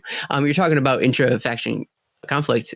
Pavement Minervis from the Discord, they ask, does it feel like we will see more conflict inside of factions now that we have the Crone Seer? I would say, I'm just going to dive right in and answer. I feel like we see a lot of intra-faction like conflict, and so this is just to me just a continuation of that. I don't know if it means that it's going to be more or less. I just think it's yet another example of it. But what do you guys think? Are we going to see more conflict inside of factions now that we have the Crone Seer? Thoughts? Yeah. I mean, in this book, we have the Crone Seer versus Marathi Kane. We have Cities of Sigmar versus Cities of Sigmar. Right. There's even an argument that we have Flesh Eater Courts versus Flesh Eater Courts between Gormain and Usharan. So I think we're definitely moving towards that idea. You're all shaking your heads at me. Nobody can see this, but everybody disagrees. All right. Fair enough. Gormain versus Usharan is less so because Usharan can just take over Gormain and has done so. Gormain versus the loyal followers of Usharan, I could say, would be more of a rivalry, but we don't see that. I think with the new edition coming, it's going to be more good guys v bad guys, at least initially. Yeah. And that's going to kind of unite the alliances again. But I do think we have like an Elven Order faction war. Maybe it's not intra-faction, but it's going to be within the Order Grand Alliance brewing up with kind of more factions being fleshed out. And I think they're going to explore that kind of high elf versus dark elf theme again. Hopefully next edition, but we've been waiting on these Malarion elves for like 6 Sigmaralias. So this edition for sure.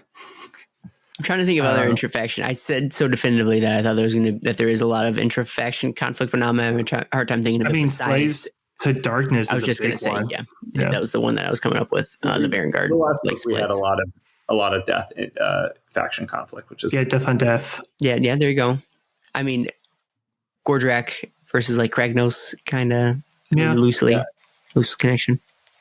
and Kragnos getting tricked again by Gopsback. Sure.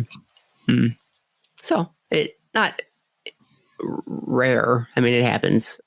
I don't know. This is a tentpole or like a signpost to indicate that we're going to see more or less, though. Personally, I'd be happy to if we did, though.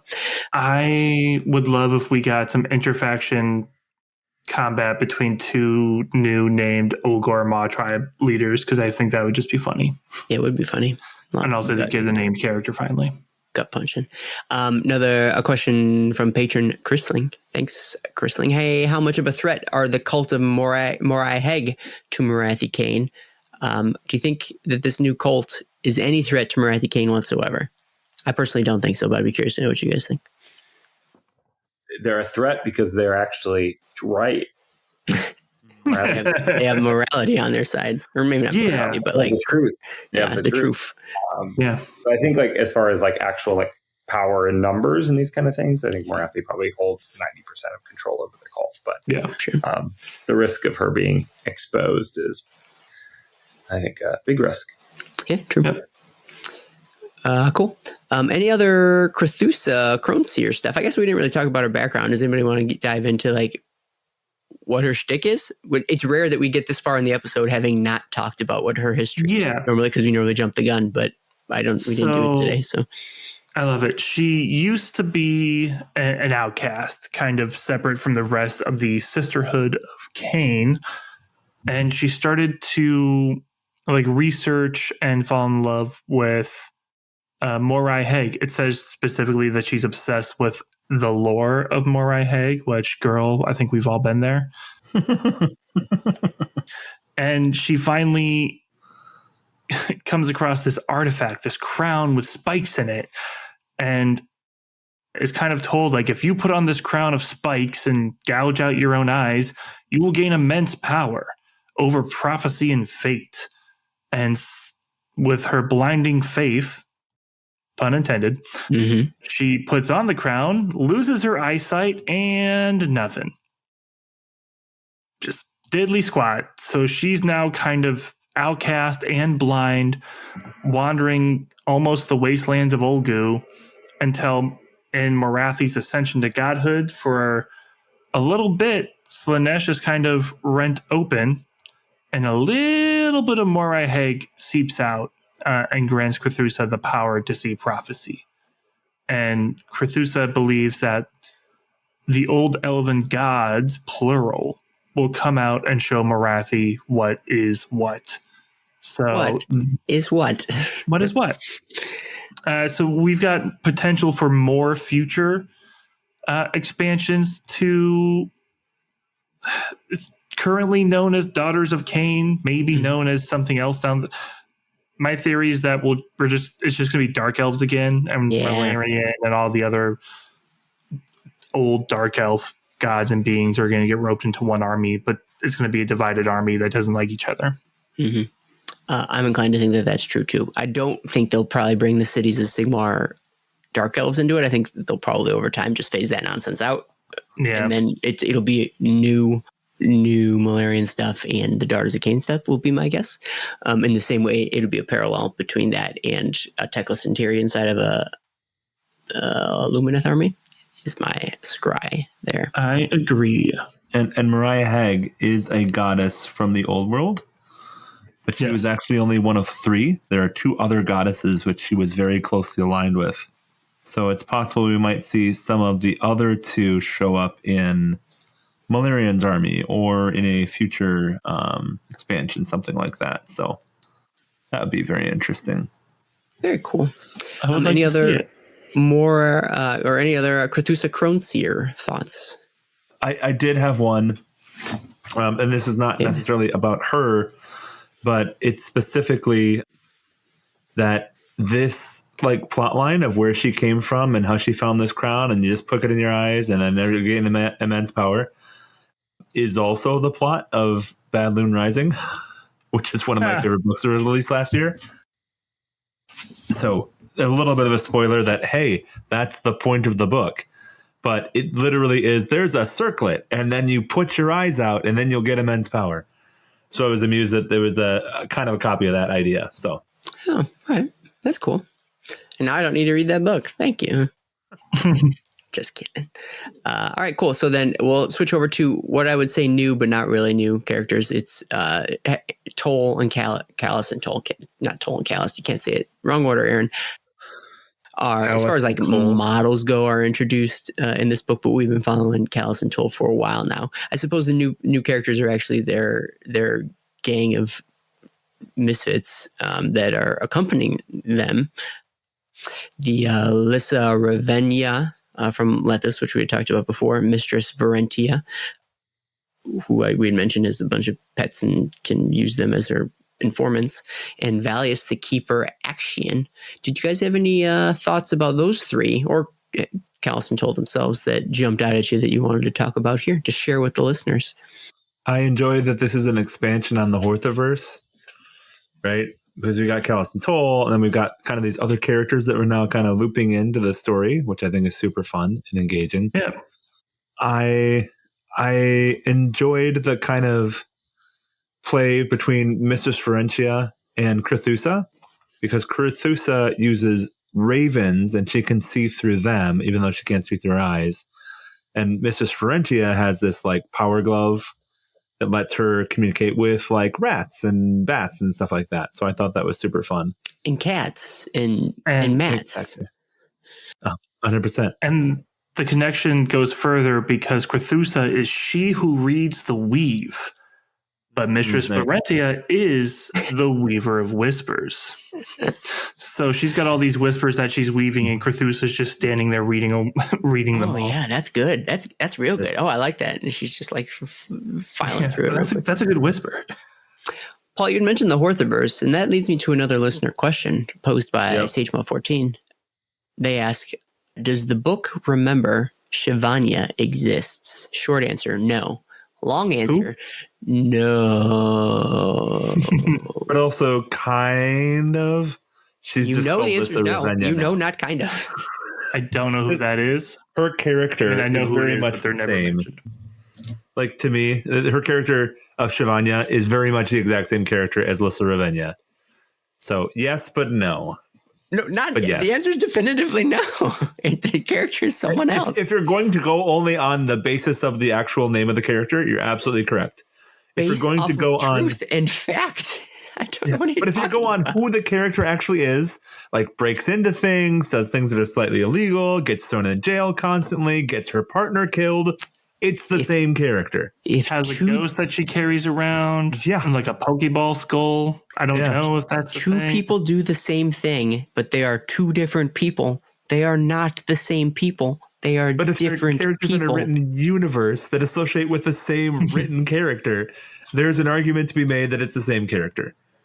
It's not Shivanya. You're downright silly. All right, fair. Yeah, no Sage, but and honestly, that's a glaring mistake. If you ask me, like it was a misstep. It didn't have to be that way.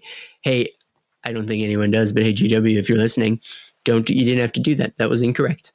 I don't want to use the W word, but it was close to being wrong. All right. Any other Callus and Toll group thoughts? All right. Next, we're going to ask some more listener questions. Or no, we already talked about other storyline stuff. I wanted to bring this up when we were talking about some of the plot threads that might be coming when you guys are talking about like some of the epilogue stuff. But some questions that were asked that may be pertinent to these things are a question from Chrisling, patron of the show. Thank you, Chrisling. Chrisling asks anything new about Her Highness in Ruin. And then Darth Alec also wanted to know, do we get hints towards Skaven and the Lady of Ruin? So two different chaos, I was going to say related, but like chaos forces that we are honestly starting to know a lot more about, given the Adepticon reveals. Was there anything in this book that made you think, in hindsight, think of Skaven or think of the Lady in Ruin? Is it Lady in Ruin or Highness in Ruin, or is it both? Her Highness in Ruin. Okay, gotcha. Was the first used one. I feel like she just kind of takes informal titles, but sure. The answer is yes. It doesn't name her specifically, but there's a section called Shadow of Desolation. It's just talking about how everything in Verdia is going poorly. Symbols of ruin appear in the skies. It's raining blood. People are mutating. Entire crusades are dying. And the rumors are that there is a a demon-blooded empress who is as large as a mega gargant is going around with her flying ruin knights and kind of breaking the realms, unrelated to Broken Realms. And anytime easy to confuse it, though. I get that. Easy to confuse it. And they keep on sending scouts from Greywater Fastness, and those scouts keep on not returning. Not very good scouts, if you ask me, because Yeah. part of scouting is coming back. Should get a new job. All right, so yeah, some indication there, obviously. And additionally, to the Skaven part of Darth Alec's question, I believe Toll is writing letters about like Skaven out there too. So like there's missives from his experience sort of underground at Hammerhall that they are also worried about a potential, I don't know if it's named a Skaven threat, but what we can assume to be a Skaven threat as well. So yeah, I think it says Ratman. Yeah, okay. Like, Gotcha. yeah. And then there's another section about it as well. Are they ever called Skaven in fiction? Like, does the word Skaven get used? Skaven. I think it happened in Stormbolt, which we read for book club once. Oh, okay. Interesting. And she's like, Skaven, bang, bang, bang. Yeah. Direct quote from that book. Such a photographic memory. Such a good book. Yeah, also a good book. I remember that. It is a good book. Go read it. Do you remember book club? Whatever happened to that? It's a thread now. Sure. Not very well used. Other question or thoughts about Highness and Ruin or Skaven? For Skaven, we have a little story about Plague Pontifex Volchit. True. Kind of in front of the Great Council of 13, which he's a member of, representing Clan Pestilence, talking about all the cool stuff he's doing, all the great, most ingenious plans that he's carrying out, and nothing bad is going to happen. And then Screech Vermin King pops out of the shadows and starts asking him tough questions that the Plague Pontifex doesn't have answers to because he's not doing his job properly. Classic mistake. And the Vermin King doesn't allow failure and just cuts him open. Talking about how the realms must be made ready for the Horned Rat's triumph, which we know kind of happens. Yeah. For the trailer. Exactly. And since the Plague Pontifex representing Clan Pestilence gets cut down, I don't think that they're the ones who are getting a range refresh. I'm just going to throw that one out there. It's like they're specifically telling us no. Yeah. I mean, it's a good preemptive hint a little bit. Plus, they just got that. They got a Underworld's warband in like those plague priests or something. So like, yeah, they're good. They're good for now. I think they're all set. And the Screaming Bell, I think no, that's not them. Ignore that. No, fair. Here's one from patron of the show, Drake. Hey, thank you, Drake. Which of the two free cities would you each like to succeed most? Which, in your opinion, brings the most potential for the setting? Normally, we talk about which free city we want to succeed. But now the question, we asked which one we think is going to succeed. But now the question is, which one do you want to succeed? Which could be a different answer. Hey, Paul, I'm curious, if you had to pick one, which one would you prefer to succeed, regardless of which one you think is going to? I don't know. That's a hard one, actually. Out of Verdigris versus Amberguard, right? Correct, yeah. Yep. Not Phoenicium. Sorry, off the table. I like the idea of a city built around a flower that has a realm gate inside of it. Yeah. I think there's a lot to be kind of farmed out of that idea, as far as like, maybe we can grow our homes instead of, building them or something like that. Yeah. But I also enjoy Amberguard because it's got the classic trope of AOS where it's a civilization that's built on another civilization that got wiped out by some weird, odd reason, right? So of the two, I think I'd probably enjoy Amberguard to be a city more because it has more to explore within it. Whereas to me, Verdigris just kind of seems like, here's a plant with a realm gate in it, and now do something cool. Like I said, it could be cool, but yeah, I think I would go with Amberguard. All right. Fair. Will, give me your fave. Which one do you prefer? Right. So the first part of the question is, which one would I like to succeed most? The answer is going to be Verdigris, because that is where Isilla Thorian is at, and she's the best, and she deserves everything that is good. The second part of the question, which is what, in my opinion, brings most potential for the setting, is Emberguard. Because we have two cities that are built on realm gates. The verdigris, we don't know where that realm gate goes to. So it must not be that important to the city. But Emberguard is a city of Akshi that is built on a portal to Shaiish. And I think that combination is cool and can provide more stories to the setting. Also, you're hedging your bets on that Cinder God situation. I'm on to you. So. Also that one, yeah. It's also the one I thought will succeed, which is different from one to succeed. Sure. You're wedded to... I can see where you're coming from. I think verdigris, or verdigris, I guess, is the S silent. That is the one I like the most, probably. I think that's where my loyalties lie. I think also because of Marshall Thorian. Just seems like to be a true BA, plus the closest thing to like my wood elf. Yeah, that's the word, enthusiasm. So I'm all for her. I did not just answer that way so I could use it as a segue into my next listener question, which is from SageMud14 again, who asks, what are your opinions of Vasilla Thorian?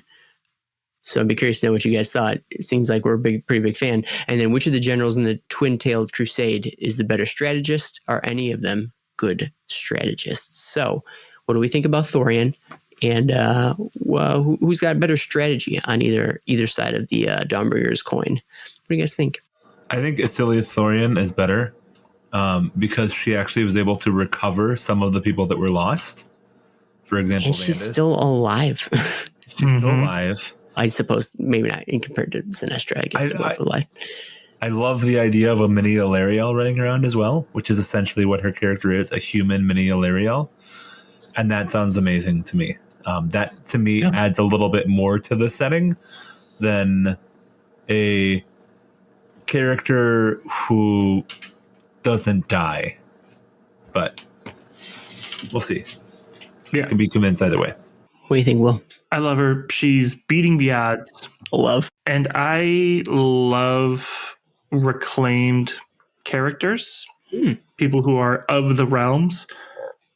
Because it felt like the second edition Cities of Sigmar book, it was all Azurites coming in. Had that very much like hoity-toity feel. So I love the characters that really exemplify what makes their realm different. And I think Asilia Thorian is the best at that in how she uses the green mages and helping scout, which is really cool, using magic as scouting, and how she embraces her own connection to Giranite magic and how she is kind of making hard choices, and she actually is making strategic choices, which is why I think she's a better strategist than Sinestra. Sinestra is blind faith will carry us through. She's not really doing too much plotting, whereas Thorian has to in order to keep up. She can't call down like the miracle of the wheel to hit everything with lightning. She has to stand by the soldier next to her and fight to get through. True. I have nothing to add. You guys really covered it. I agree with everything you said. Another question from patron of the show, Lichcasts. They ask, has any Dawnbringer Crusade in the books and the Black Library novels on Warhammer TV and video games actually succeeded this edition? I would have said Nathwaite's Crossing until whoops. Oopies. Awkward. As of this book, we've got 2 Dawnbringer cities that have succeeded. And they're both going to make it. And they're both going to do just fine. Are there any others that you guys can think of? Sorry, Earthquake City and White Dwarf, didn't that survive? Did it? Because I don't think it survived the final battle. All right. It's a tough one. I was going to say the Dominion novel, the city that they initially built doesn't, but they just move a mile to the east and build another one. So there's one. The thing with the Crusades are, and it's a whole GW has kind of fallen into, they say Crusades are founded, but in order to raise the stakes, you have to show defeat. So every time the camera pans to a Crusade, well, that's one of the 60% that don't make it. And they kind of have to do that. So when we finally do get these cities like Emberguard and Verdigris, they stand out more. And that's not to count the countless crusades that aren't even founding cities, but are little outposts like Nathwaite's Crossing. It's like they're setting up the infrastructure for there to be new cities. Yeah. And these might be the two biggest ones. Sure.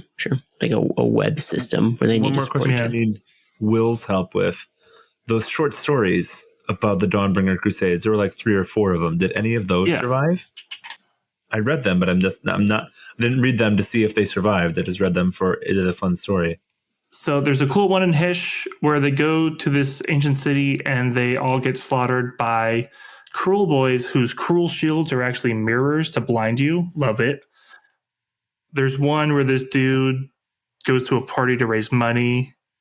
Turns out Slanesh is throwing the party. Oopies. There is one that's about a crusade, but I forget if they don't mention it founding the city, but a lot of people die because a lot of them change teams. And then there's one that's actually from a village of Reclaimed about the Crusaders slaughtering all of them in order to steal their supplies. That crusade like survives that battle and is the victor, but we don't know if they found a city. So no.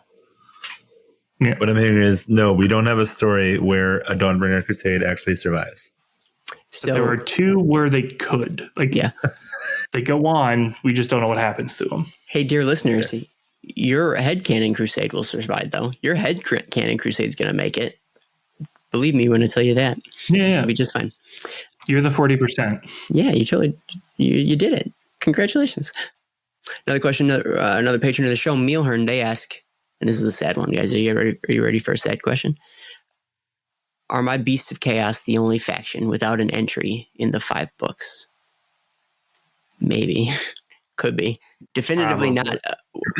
It's not one that's been in the books, I can tell you that much. Or am I forgetting? Has there been any Beastmen whatsoever? I mean, Skaven don't really... they're not like camera on the Skaven. They're just hinted at. Okay. Take some consolation there, Mealhern. Yeah. But everybody else has probably made it, right? Yeah. It could be the chaos things that were referenced in the prophecy, because it does talk about a mutated births, which is usually a Beastman thing. So yeah, well, there you go. We I fixed think it is for quite you. possible they might be in the next book. Good job. Well, and it's also a flawed question from the beginning because it's phrased as, oh, does my Chaos faction not show up in all 5 books? 6 But book. there's a secret 6th book Forged Coming in up. Darkness, Yeah, filled with watch out. all of GW's hate and malice because it actually focuses on chaos. Mm-hmm. So don't Who's give to up say they hope. don't show up. Don't give up hope yet, Mealhorn. We're in it. We're all in this together. And then finally, another one from patron of the show, Drake. Hey, thanks, Drake. Wellness check on our favorite little guy, Fiori. Any sign of him? Embergar settled in the Adamantine Mountains. Do other Fire Slayers appear? Forget about the other Fire Slayers. Let's just talk about Fiori. Does he appear in this book? Not a whisper, not a word. We're Should we saving all him for say the it? last book.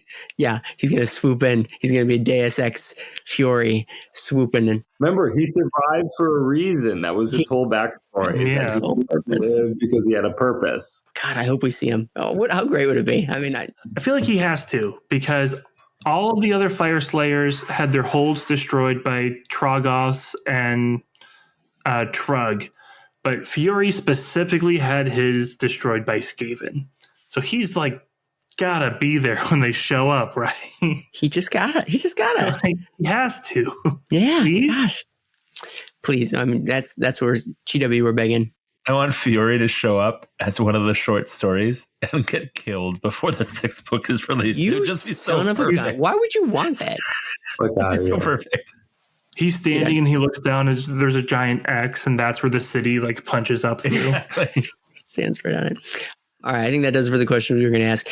Let's do some reviews. So we'll go in the same order we normally do. Hey, Paul, what did you think of this here Dawnbringers book? I would go 7 out of 8 spider legs. I really enjoyed pretty much all the stories.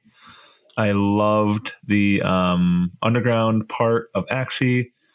I really love the Voral Dam and that whole sequence of events. So I thoroughly enjoyed this book from beginning to end. Okay. All right. Hey, Pavin, what'd you think of Dawnbringers Shadow of the Crone? I thought it was good. I liked it. Cool. What was your favorite part? What did you like? Give me one thing. I liked seeing all the progression in the cities. I liked seeing the cities getting founded and be like, okay, we got real cities here. We've made it this far. I'm rooting for all the cities. I didn't think I would be at this point, but I want them all to survive.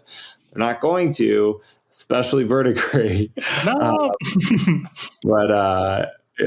Cool. Hey, Will, what'd you think of this? I'm curious to know what you thought of this year book. Yeah. So I liked everything that was in the book. I thought it was well written. I really loved the perspectives and the stories we got, the continuations of the King's Blood and with Emberguard. The only critique is that it didn't feel like Dawnbringers Book 5. It felt like Dawnbringers Book 4 2. Because it's just the same stories continue, which is great. But we had like bigger tonal breaks and bigger like breakups in the action. And here it's just, it's more of the King's Blood, and they're still clearing Emberguard out of the undead. But those were like the least cool. The best parts of this book weren't even about those things. It was the founding of the cities. It was kind of the stuff with the dam and Crethusa and her stuff and Callus and Toll. So I felt like they just needed to find a way to bring those threads in. And so they just kind of continued the plot in order to introduce these characters. Yep, exactly right. I'm trying to think how I can put it any differently than what you just said, but good point. This is a sequel book to the previous book in a way that all the other ones weren't sequels or weren't direct sequels of each other. These books are already kind of thin anyways, as far as like campaign books. Maybe I'm wrong, but I feel like I remember them thicker than this. And all the more reason that they could have combined book 4 and 5 and then found a different place to put the Callus and Toll things. But they needed the Crone Seer to be in the first part so that she can go to the second part. So I understand logistically how it's hard to do. I mean, I get that. But yeah, it just didn't seem like these two books had a big enough difference.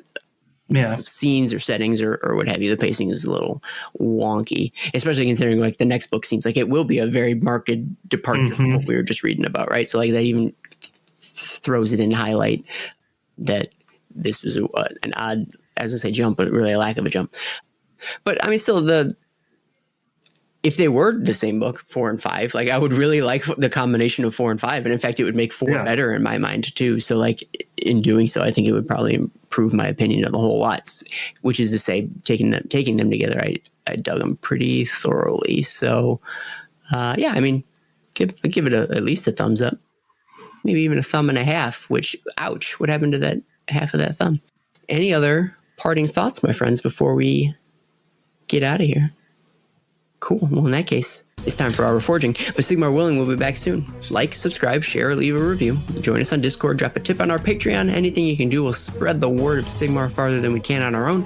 Chat with us anytime about your thoughts on Twitter at The Mortal Realms. Hey, Paul, where can they find you online? At PJ Shard. Hey, Pavin, where can they find you on the internet? They better not. Don't even look. Hey, Will, where can they find you on the World Wide Web? At Sever. And I'm Aaron, and you can find me in most places at Dos Asos, and you can find all our Mortal Realms shows and content at www.themortalrealms.com. The end.